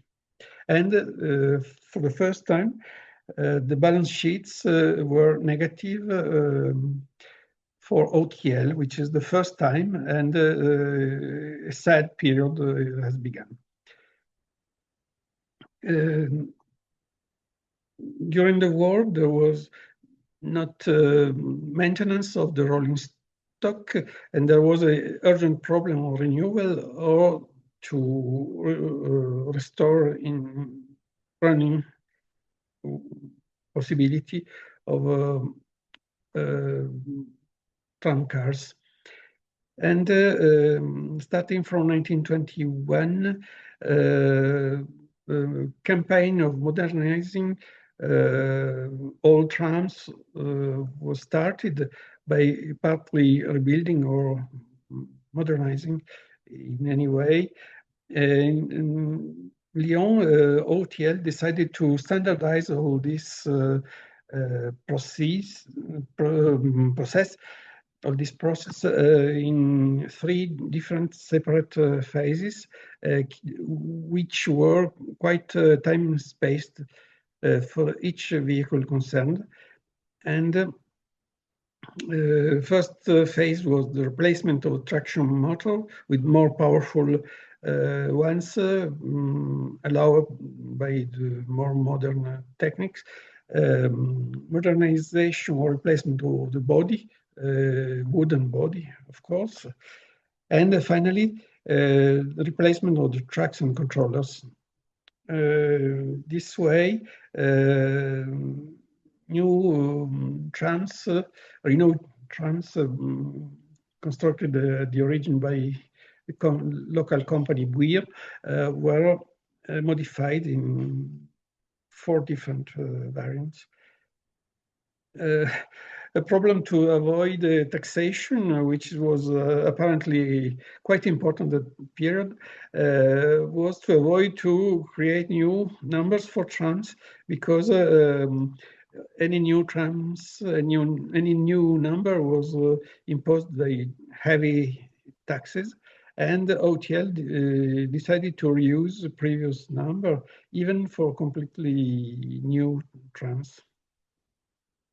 This way, the new 12 trams and trailers, new as Massinelle type, similar to Class B Parisian trams, were bought, but using previous numbers. Which is important to remark, a changing of gauge on new line 33 in running on Caluire, which was previously metric gauge, and the creation of new line, suburban line, and 34 to Saint-Priest metric gauge, which used the tracks of steam railway, local railway company, and they served the important Berliet factories in Vénissieux. Berliet was one of the main French constructors in the period.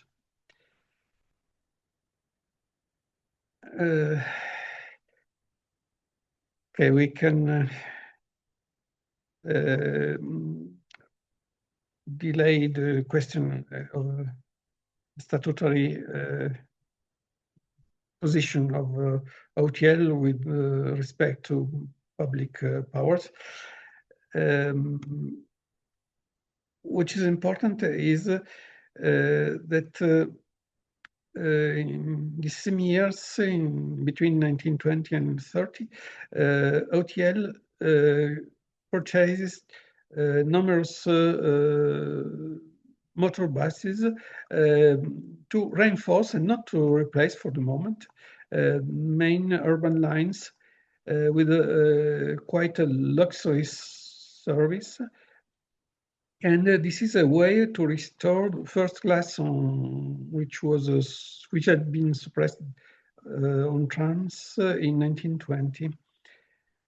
On the contrary, the city of Lyon decided to put in service directly and to assure the service directly without asking OTL to do.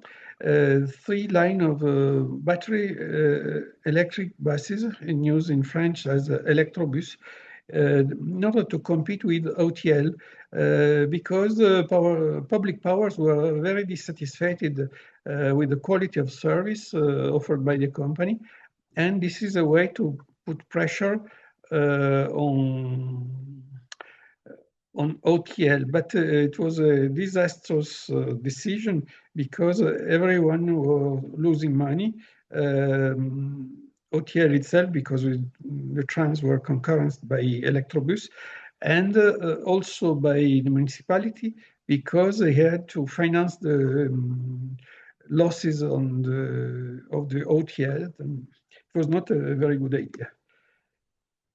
Here you have 2 plans dating from 1924, and we can pass to the decade preceding the Second World War. And for the OTL, it was a very difficult period because the public powers were very hostile against the company because they were persuaded that OTL made benefits, but from the payment from the public powers, but they didn't improve the quality of the service. Then there was a quite battle between the two parties in order to the quality of the service. In addition, new social laws introduced the 40-hour working week, and OTL was obliged to hire 250 interim agents to complete the needs for working power force. And worst of all, in 1936, the concession of tramway line number 12 to Vénissieux, maybe you remember, it was the unique OTL steam line before electrification. And the city of Lyon decided to reject the proposal of the OTL and to award the new concession to a private bus operator. It was a terrible defeat for OTL, but the history made the thing changing because this line was reassigned very quickly to tram service at the beginning of the war, and it was a previous resource not to having dismantled it. What can do OTL in this difficult financial situation? Very little. They try to construct a number of prototype, great capacity, larger capacity trams type Lyon, but 8 on the total of many hundreds of trams circulating on OTL network. It was not significant. More interesting is in 1931, a project of underground tram between the barracks of the military barracks of the Pardieu area and the central Place de Cordelier. And it was a sort of pre-metro using a Brussels term. It was intended to be dug at a shallow depth, but this solution was complicated by the presence of helical ramps necessary to underpass the bed of the Rhone River at a much deeper level than this project, which is very preliminary draft. It was soon abandoned and not reproposed. And the only positive point, in 1932, the department has acquired the line of Neuville-Soissons, which was really old-fashioned with steam trams, locomotive, which were very outdated. And OTL was charged to design a new system, and they created a very performant electric tram, the so-called train bleu, which is a reference to a luxury train connecting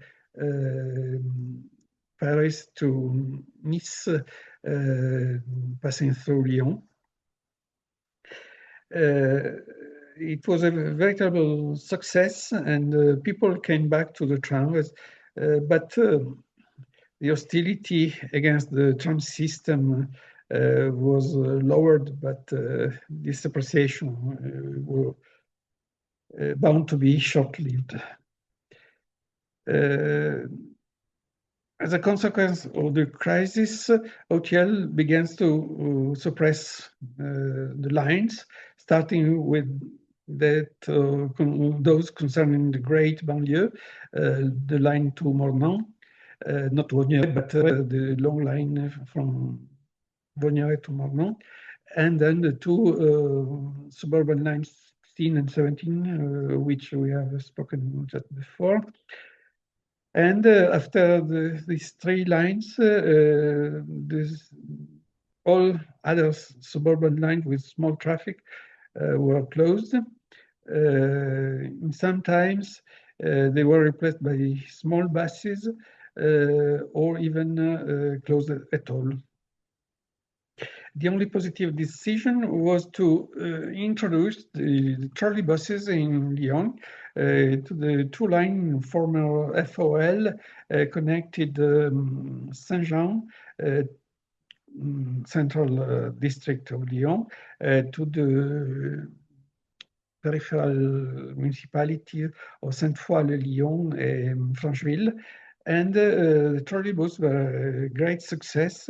In particular, they had no difficulty to tackling the steep Montée de Choulans, which had caused, you remember, maybe last week, which had caused so many difficulties for the first generation of trams, whose motor was not so powerful and brakes same, and caused some accident.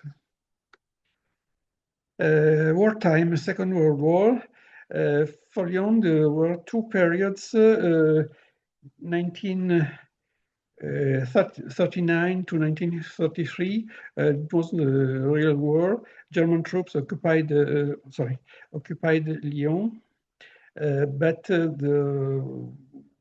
when they retired from the city center, from the area, France was separated.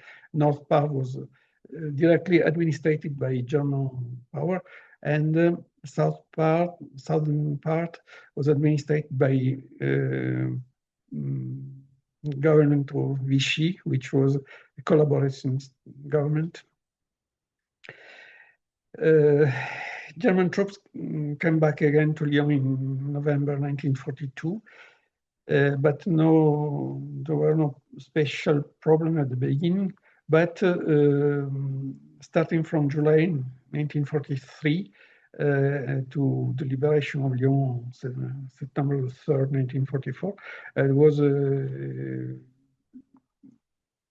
period of war, very hard, because there were armed fighting in the urban area, and curfew, Allied bombing twice in May and August 1944, and the armed insurrection that led to liberation of the city. But the retreating troops, German troops, blew up almost all the bridges over the two rivers, and all this was finished on September 3rd, 1944. Here you have some images of the life as it was in 1940 with German troops. In 1943, again, after the German troops have come back. 1943, in winter, there was no buses, very limited number of trams, and people outside running under storm of snow, running attached to the external part of the tram. And finally, the bombing, which destroyed the Parmentier depot.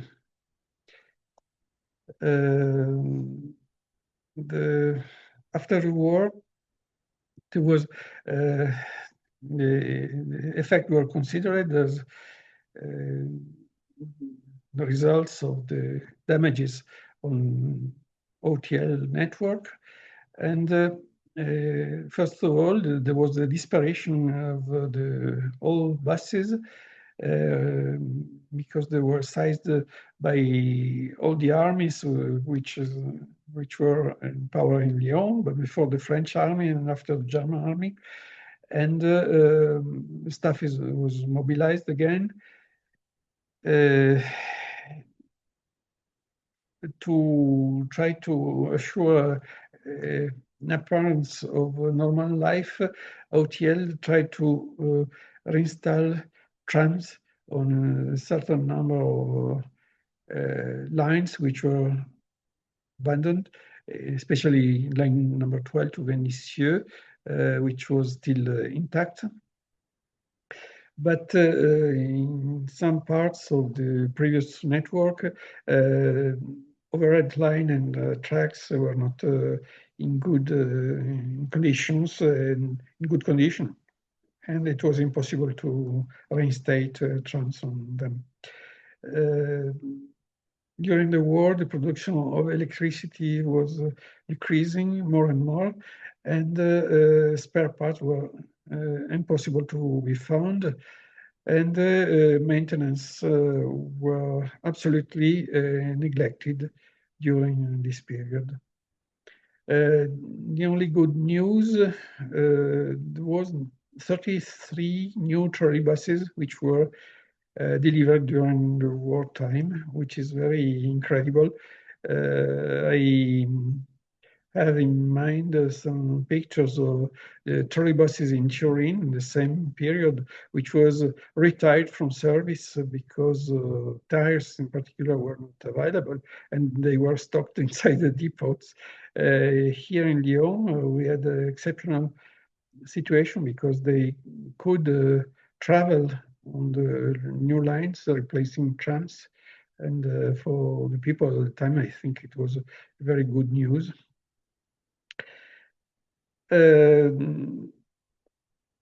Okay.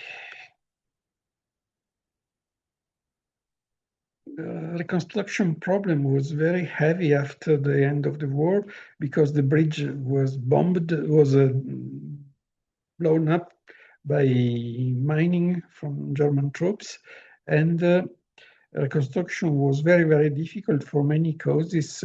First of all, raw materials were lacking at the beginning, and after the winter was particularly cold, and it was quite difficult to work in the restoration jobs.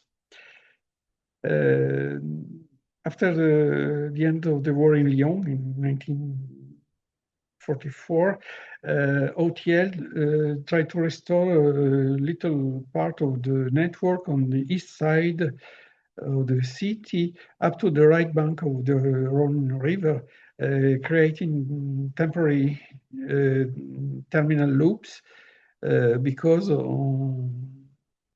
was not yet possible to cross the bridges, which were need to be reconstructed, and electricity was totally absent on the whole part of Lyon, in the peninsula, the central part between the rivers, and also on the west region of Lyon. Then it was not possible to make tram runnings on these parts. Well, let's go to the reconstruction period. A delegation of OTL after the end of the war in 1945 visited the network of Zurich in Switzerland to try to study if, on the Zurich example, to modernize the tram network, at least on the main lines, and they had contact with the Swiss company Brown Boveri for a possible supply of tram engines in standard gauge. As you know, in Switzerland, all the urban trams are narrow gauge, meter gauge, and on the contrary, they have a normal width shape. And in Lyon, it was exactly the contrary, because even for the standard gauge trams, the interrail space was very limited, and the Swiss width, Swiss shape was not acceptable for Lyon. But to stop this job were not technical difficulties, but economical difficulties, and the government blocked all the possibility to pay import contracts from abroad. Second attempt was made in Belgium with the company La Bourgeoise in Nivelles, which was had the license of European PCC trams under American license, but nothing came to an end. This is very unhappy because the same company built later in 1958 PCC trams for the neighboring city of Saint-Étienne, and in 1968 for Marseille. Then for Lyon, it was not a chance at the moment. And then the idea of replacing trams by trolleybuses at the favor of the OTL and the public powers too. And tramway network was condemned starting from that moment. Here you have a network of OTL in 1954.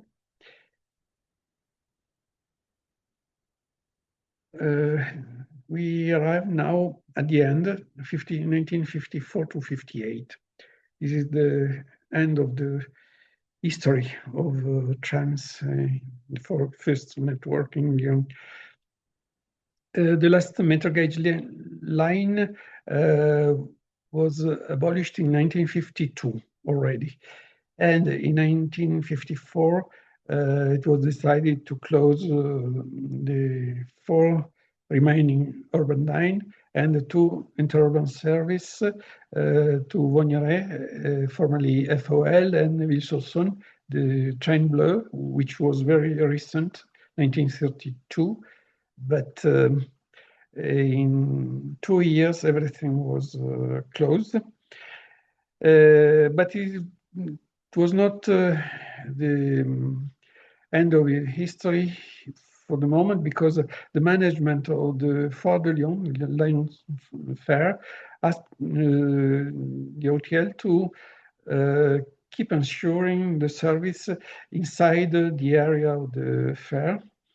And OTL accepted because they had plenty of unused tramways still working, still in capacity of running, and the tracks from the depot, Parmentier depot, and the fair was still in place.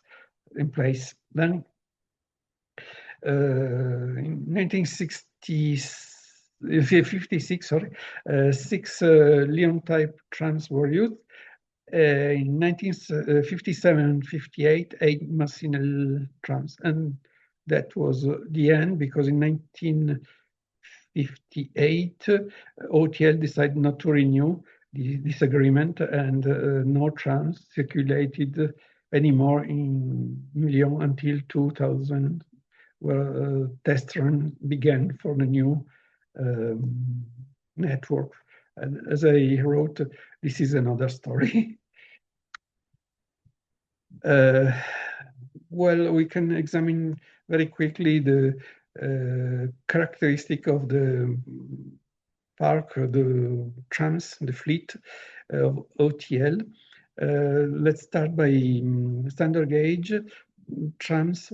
The first were dated from the origin of the electric trams, and they were even constructed in 19th centuries and up to the beginning of the 20th century.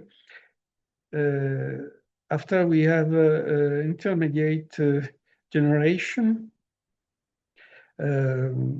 which were more or less all open platform trams, very primitive in technology.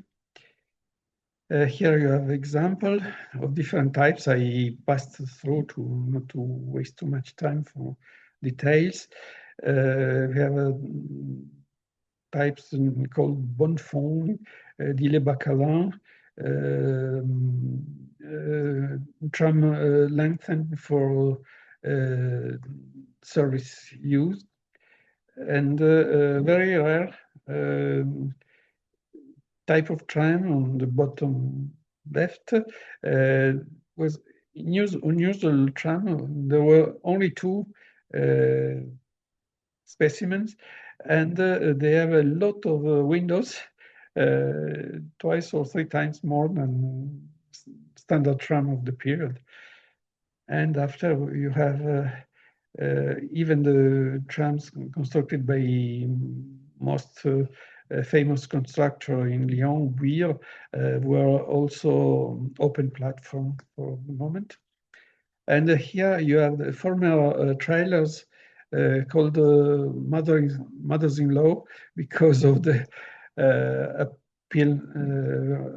very ugly appearance. It was very, very uncomfortable. They were trailer, the origin of the steam traction, and after they were motorized to replace steam locomotive Lament-Frank, if you remember last week. And they were used on the old network, standard gauge network in Lyon after. On the bottom left, you can see a tentative of vestibulation. It was horrible as a result. Nothing to do.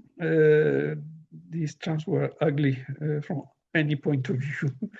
And on the right, you can see a female crew during the war period, and quite interesting image of women, people coming into service to replace their husbands, which were engaged in the army. Here you have the torpedo boat or destroyer, because there were imposing trams, bogie trams, which have the serious problems in the brakes, and because of their great mass, they are almost twice larger than ordinary trams of the period. If there was a private car or a lorry blocking the passage to the tram, they had the sad habit to not use the brake and to push the unfortunate vehicle for many meters. They were quickly retired from the hill of Croix and put on the less dangerous lines later. Then we have new generation of Weir trams and some other built in Belgium.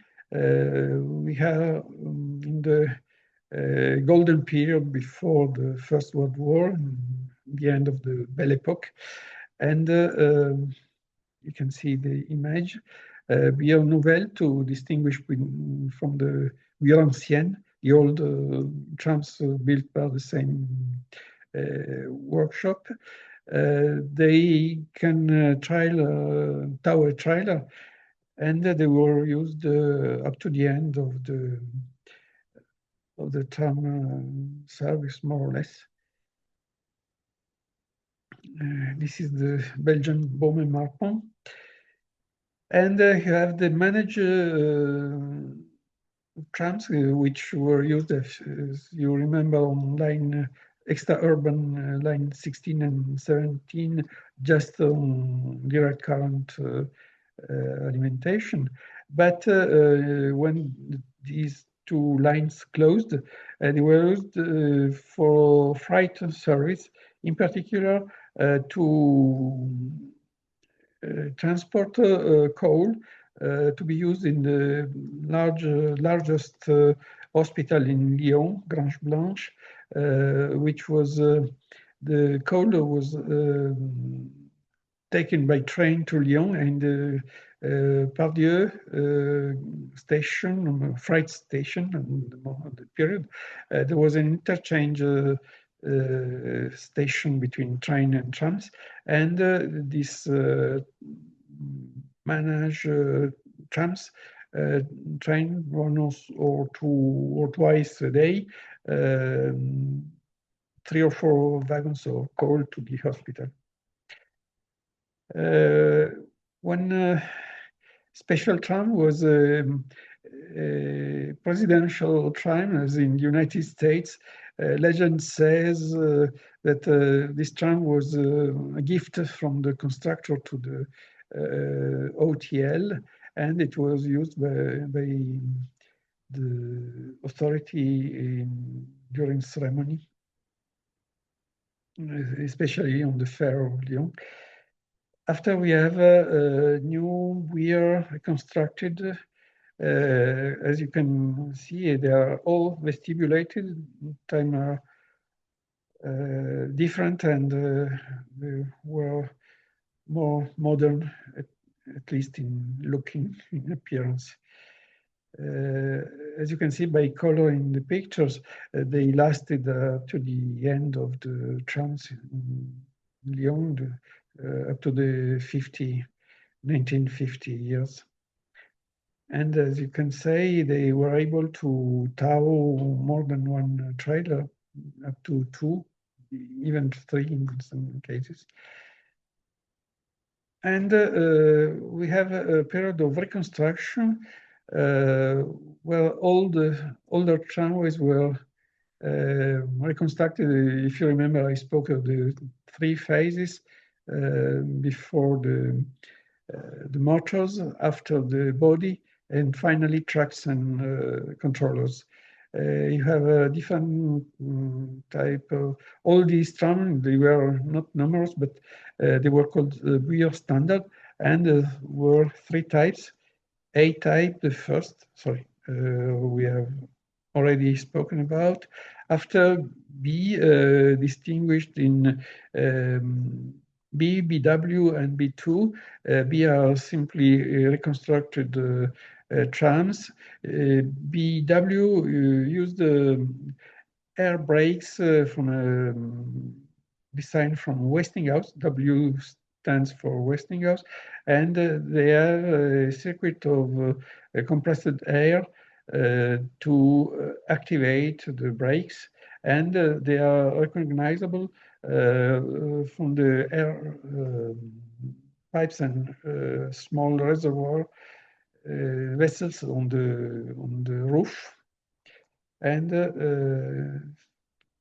B2 were completely new trams using the same number of demolished previous trams. Here we have Massinel trams. They were engine tram and trailer coupled together, and they were similar to Parisian trams, so type B of the same period. And they were used up to the very end of the network in 1958. When OTL tried to modernize this fleet, they constructed 2 prototypes. Sorry. Excuse me. They built 2 prototypes called Lyon, type Lyon, with a straight front. We see in the next slide why. They were bogie trams with great capacity, capable to replace convoy with track tram and trailer. But they were just two prototypes. And the series, here you have the same evolution, but they were only 6 specimens, which is not very much. And the progress was the front window was inclined in order to ensure better visibility to the driver. The last year of exploitation of the trams in the service to Lyon's fair. And a detail on the bottom left, during the travel between the depot and the fair, OTL was obliged to modify the trolley pole in order to ensure correct contact with the overhead line, because in the time there were already trolleybus along the line, and capitation system was a little different than the tram. Trolley pole was equipped exactly in the same way as a trolleybus. Here you have some images of the depots. Metric gauge, there were very limited 10 to 12 to 15 trams to replace meter gauge from previous companies, and they didn't last very much.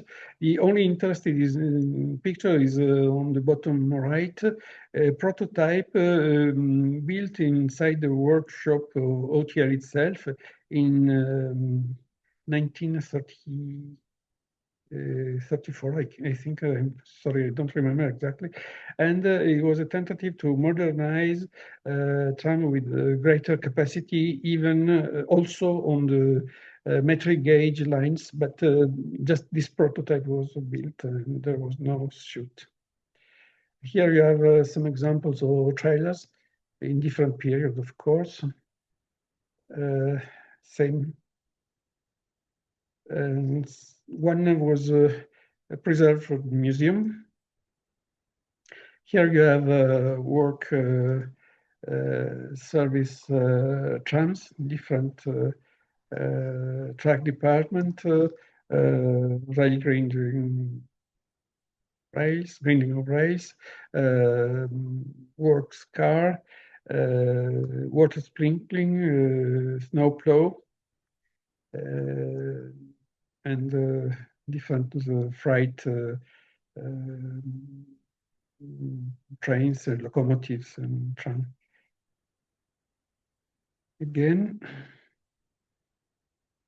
well, the history of trams, the first network in Lyon, is finished. Just very quickly, compliment about funicular and rack railways, which were in number of 5 on the 2 hills, which are in Lyon. First one was on the Corrado hill, and it was inaugurated in 1862. There is no picture, of course, but from the drawings, it seems that were double-decker cars, very heavy and very unsure, dangerous. They were reduced to one stage, single deck, and replaced by more modern car in a few years.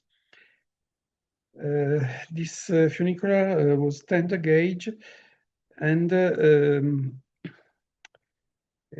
were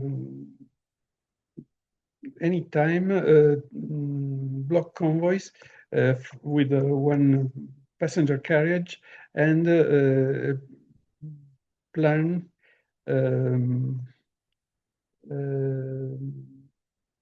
a flat car on the valley side for freight and also for passengers.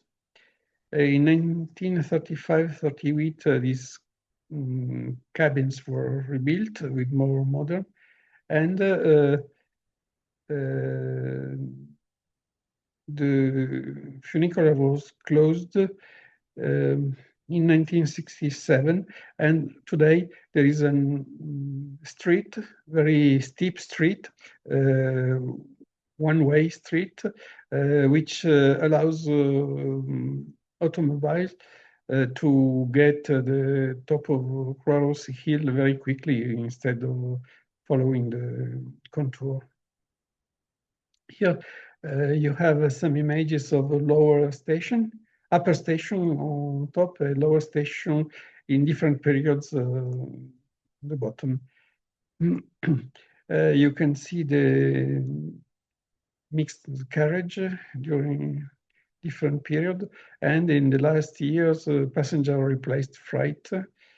And on the bottom images, you have the reconstructed cars. And here at the end, in 1967, historical person, passion of history of transport, decided to renew with the old-time habits and hired a horse with a cart. Of course, it was a very light car. You can see the pneumatic tires and not tires of the beginning of 20th century.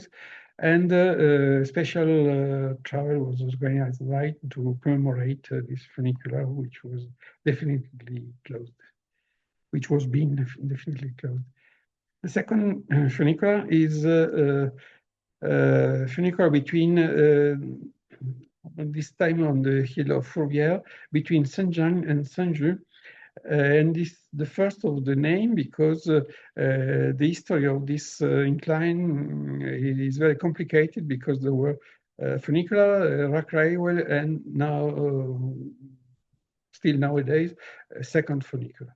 The first funicular was inaugurated in 1878, and very quickly it was bought by FOL company, which is neighboring in Saint-Just, which was the depot of the company.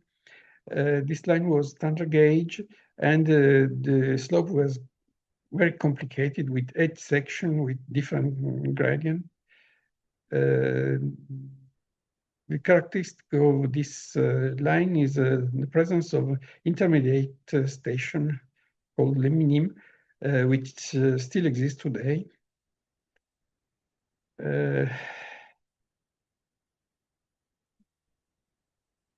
The funicular was closed in 1901. It's very difficult to find images, just one I found from the first period. And starting from 1901, it was introduced a metric gauge rack system.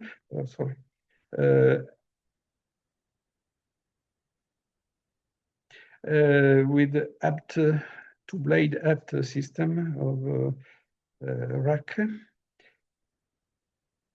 The idea was to make urban trams running up and down with rack railways, but the test was a failure because motorized trams were very heavy and a serious accident occurred. Then they used the tramways, but as trailers, and they removed electric motors from trams because otherwise they would have been very heavy, too heavy to travel on this line.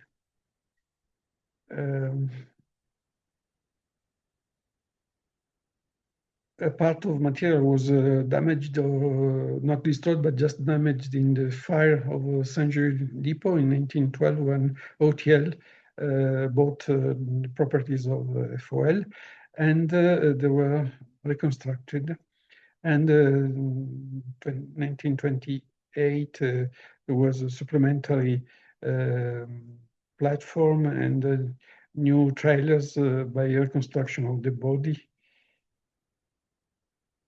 And the rack railway was closed in 1957 and rebuilt again as a funicular.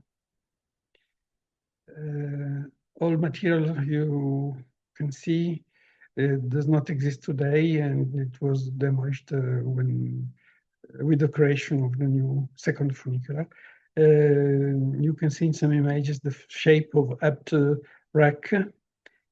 And which is interesting, on the top station, the funicular material can run in simple adherence and go to directly to the depot of former FOL. Yeah, more recent images. And on the bottom, you can see on the bottom left, the station was open, and there was a connection with the rail of urban tramways. You can see the same thing here from the external of the station, on the bottom station of Saint-Jean. And more modern pictures, rebuilt body of trailers. And now second funicular was inaugurated 1 year later in 1958, and it has been modernized several times.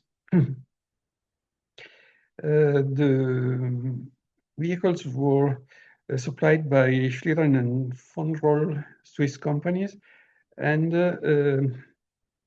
well, here you have the example. They are more modern than the previous one. Excuse me. And they were painted as the bus, urban bus in the same period.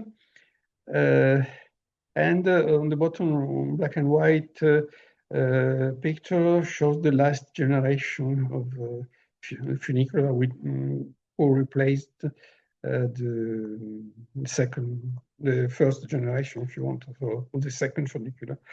They are still in exploitation today.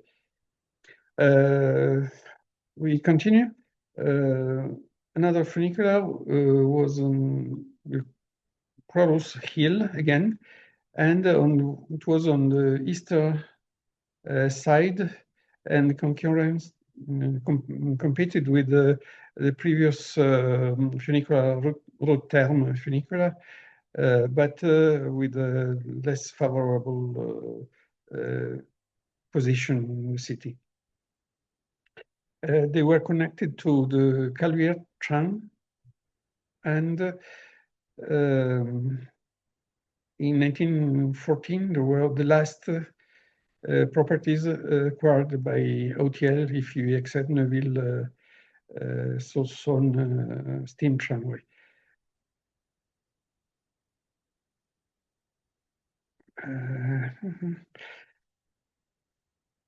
Then here you have the original material used. You can see the rope on two sides of on the two tracks, and yeah, you have a platform with passengers standing in place of the freight loading, and the more recent cabins, similar to those of the other funicular of Cross Hill.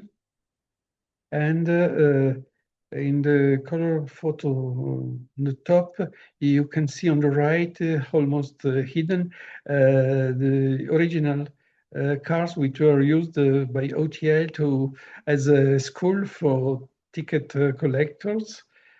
And in 1972, the line was closed and reconstructed as a rack railway this time, and integrated in the new metro system in Lyon. And new cars from Switzerland were ordered, 3 cars, which had not a long life because 7 years later were replaced by more modern cars, 2 cabin cars, and which are still in service today. But we'll discuss of this point later.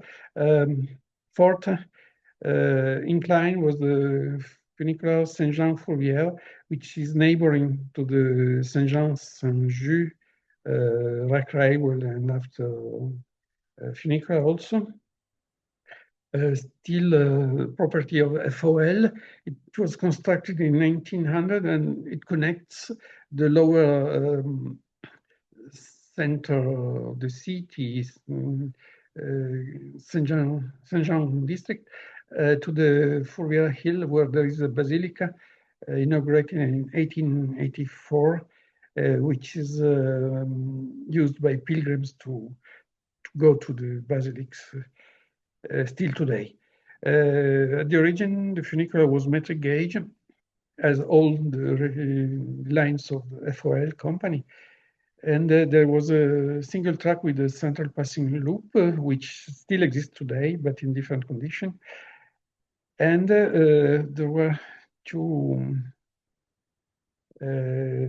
cabins, and these cabins still exist today because they were preserved in museums. You can see here on the bottom right in Rochetaillé Museum. The second one is in Amtuir Museum in Paris region. Well, we come back in a moment just to the text. In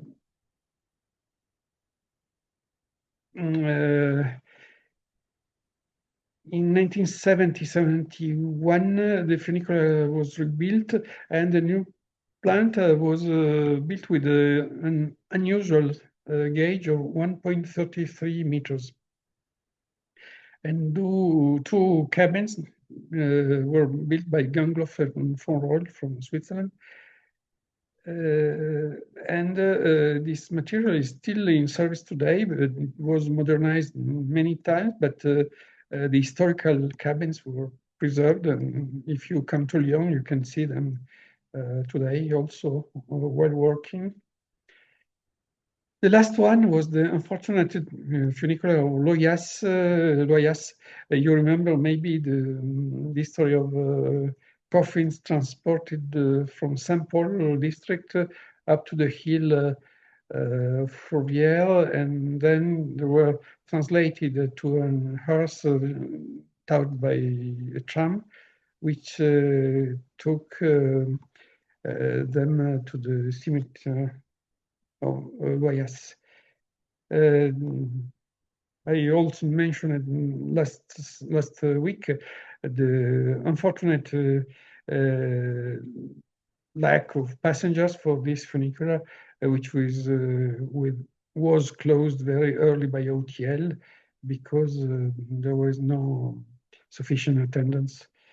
But the tunnel was used during the war as a shelter against bombing, and the population used to search for protection inside the tunnel. And this tunnel of the funicular still exists, but it is closed, I think, since wartime, and it was not reopened until today. Here you have some images, very old-fashioned, beginning of the century. Lower station in Saint Paul, and the upper station on the hill of Fourvière. You can see the coffin vehicle, and you can remark that the gauge is not the same between funicular and tramway. Then direct correspondence was impossible. There is no protection against sun or rain or snow, and people had to wait for correspondence in the open air. Excuse me.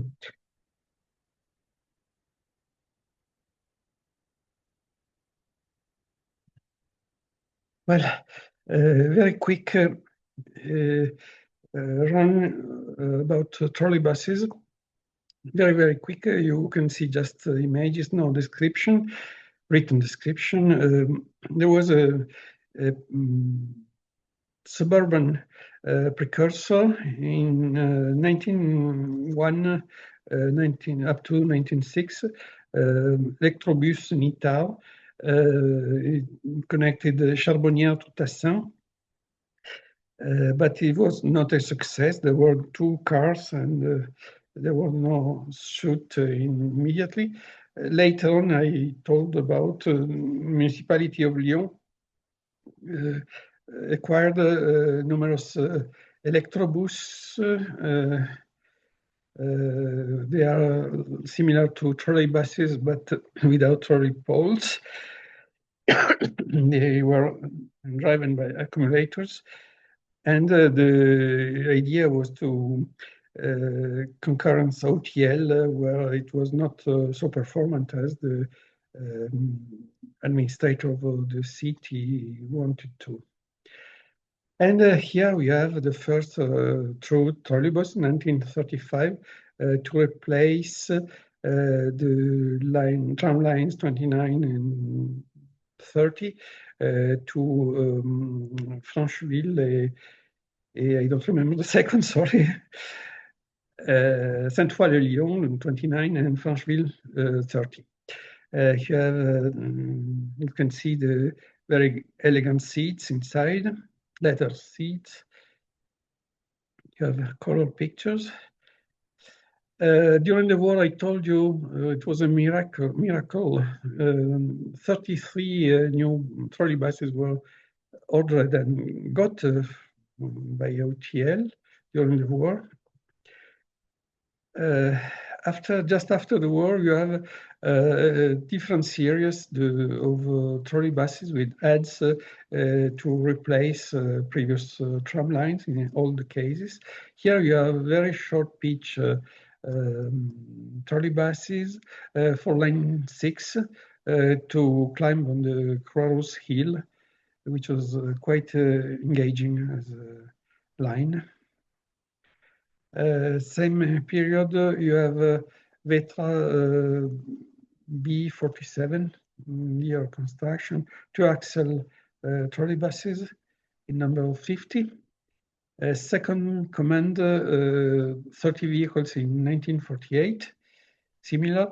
And owing to the impossibility of Berlier to supply more trolleybuses, OTL turned to Jacquemont Company, and they got 20 vehicles. It was an exception because it was not repeated in Lyon. You have a very little series of 3 vehicle short pitch for the hill and to reinforce line 6. After 1949, Vetra VA3, the first 3-axle large capacity trolleybuses for plain lines, not to hill lines.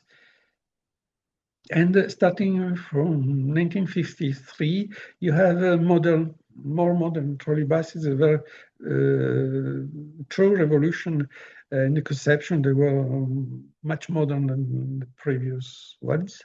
And the series counted 142 vehicles.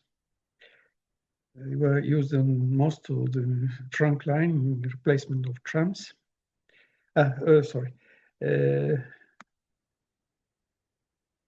Here on the top left picture, you can see the last trams in Place Carnot, close to Perrache station. The last tram on line 4, and all the previous tram line have already been replaced by trolleybuses. Same in color. To replace the previous short pitch trolleybuses on line 6 in 1963, 21 vehicles are ordered by OTL, Vetra Berlier, and the first one is in green livery from Dijon, learned to OTL for test period, and after the series is constituted of 21 trolleybuses. And later in 1996, when the line 6 was shortened and just climbed from Hotel de Ville, City Hall, to Croix Hill, there were need of much less vehicles. 7 cars were modernized and they were painted in sort of old-fashioned livery and renumbered. Here you can see the original version and the more recent version renumbered on the bottom. And now the we are on 1978. The last Berlier vehicles, 110, and the first Renault RVI, Renault Véhicule Industriel, who acquired and replaced Berlier, and the first 26 vehicles from RVI. These trolleybuses had a long life and were modified and reconstructed. They got, even part of them got a new front. And after the operating life, quite long operating life, they were sold, most of them in Romania, for the city of Timișoara and the town of Piatra Neamț. And the other remaining in Lyon were scrapped. Here you are the original livery.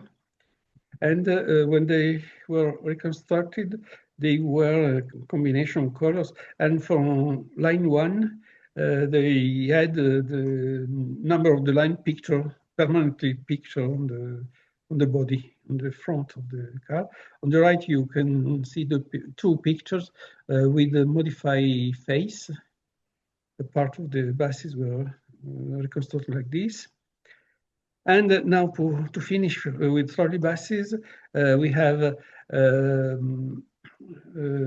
graphiting overhead wires in the 1942, and trucks with the scaffolding platform to operate on lines. And on the bottom, you can see a patent of Lyon just to reset the trolley poles on the line without obliging the driver to get out of the trolley bus and to put them manually. It was original track curiosity. At the beginning, when I went to Lyon, people from TCL on the period called this device entonnoir, which means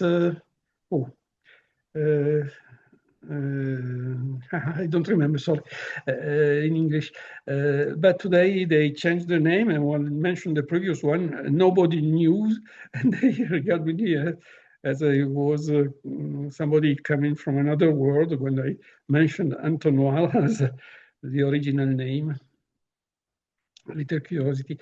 Today, in the 21st century, 4 different types were constructed, but the first two were already retired from service, and the last 2 are still in service today, articulated trolleybuses.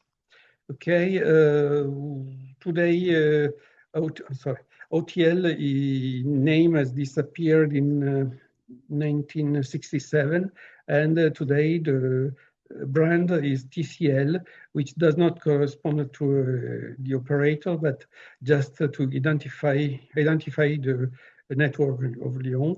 And the public authority, initially it was STCRL, and today is identified by Citral, and in the last years, Citral Mobility.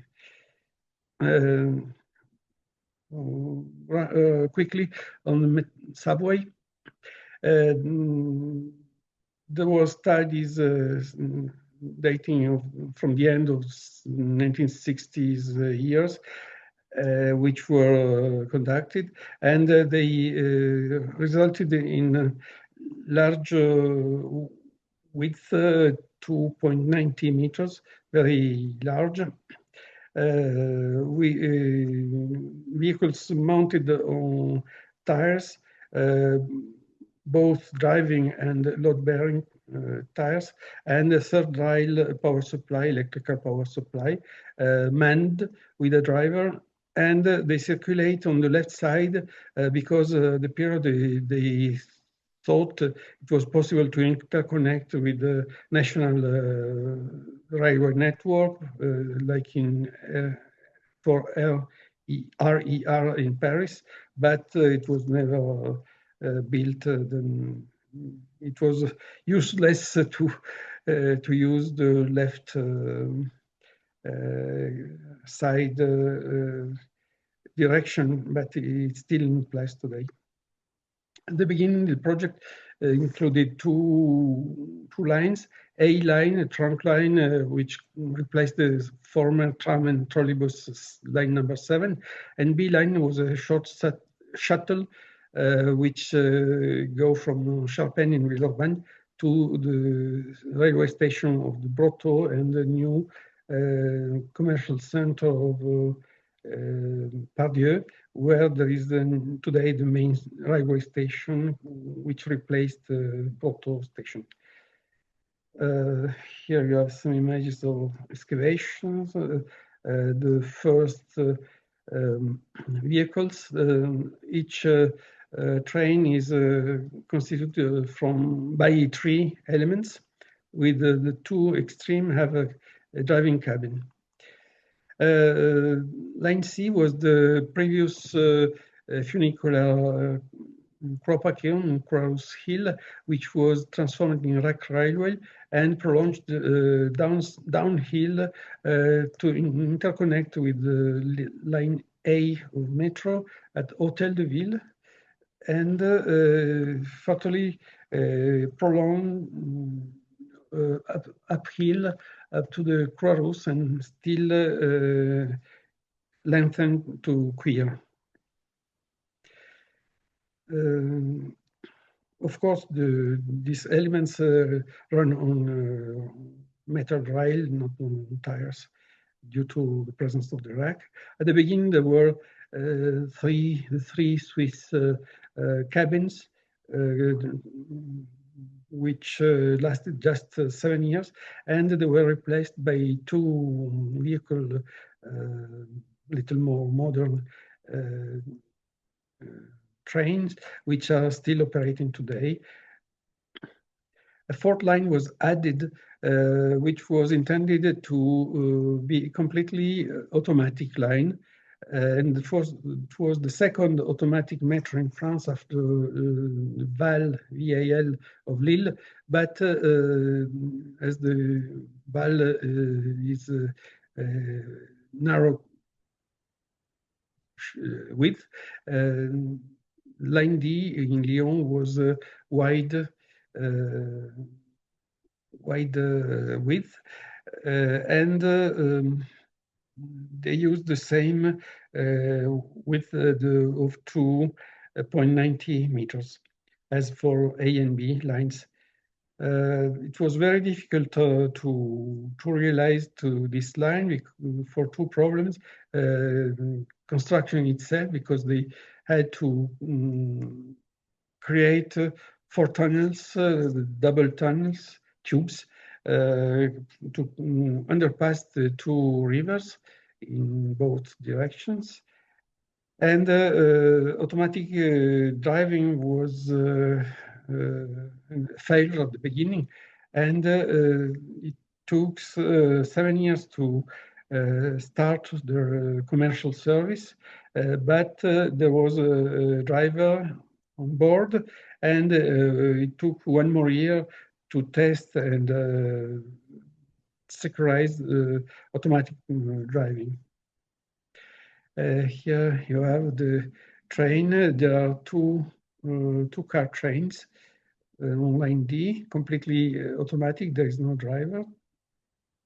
Here you have the network and the original length and the added stations. Up to 2001, for line A, there was no extension. For line B, a first extension with 3 new stations in 1981, and a second extension in 2000, in the year 2000. For line C, there were 2 new stations in 1984, and the creation of new depot. The new trains replaced the 3 previous cars, single body cars. And concerning line D, it was extended by 2 new stations in 1997. From 2000 on, we'll discuss on the next presentation in September. And several overhauling of the cars occurred during all this time. Starting from 1997, all the cars, all the vehicles are overhauled, and at the same time, delivery becomes white, and the seating arrangement is radically modified, and the operation lasted until 2018. Okay, this is a few slides, almost finished. Let me show you my experience of a newcomer in Lyon. From 1990 to the year 2000, where there was no trams, and for me it was very difficult to live in a city without trams. First thing which marked me was the presence of back terrace buses, like in Paris. It was originally intended for smokers, and they had a chance to take a few pictures. You can see here in 1990, and all these buses were retired a few months later and never reappeared, of course. Here you have the trolley buses, the Line 6 old-timer trolley buses, and the Berlier RVI trolley buses of the period. Parmentier Depot converted from tram to trolley buses, and new phase trolley buses in the years 1992 to 1996. Line C of metro in the rackless part, simple adherence on clear terminus. Fourvière funicular and Saint-Just funicular. We discussed the second network in September, and some curiosity tickets from OTL period, and reduced model of beer standard type B from edition Atlas. Okay, here you have the bibliography. As you can see, there are so many books concerning the history, either entirely consecrate to the OTL and Lyon trams history, or partly books concerning the whole tram transport in France.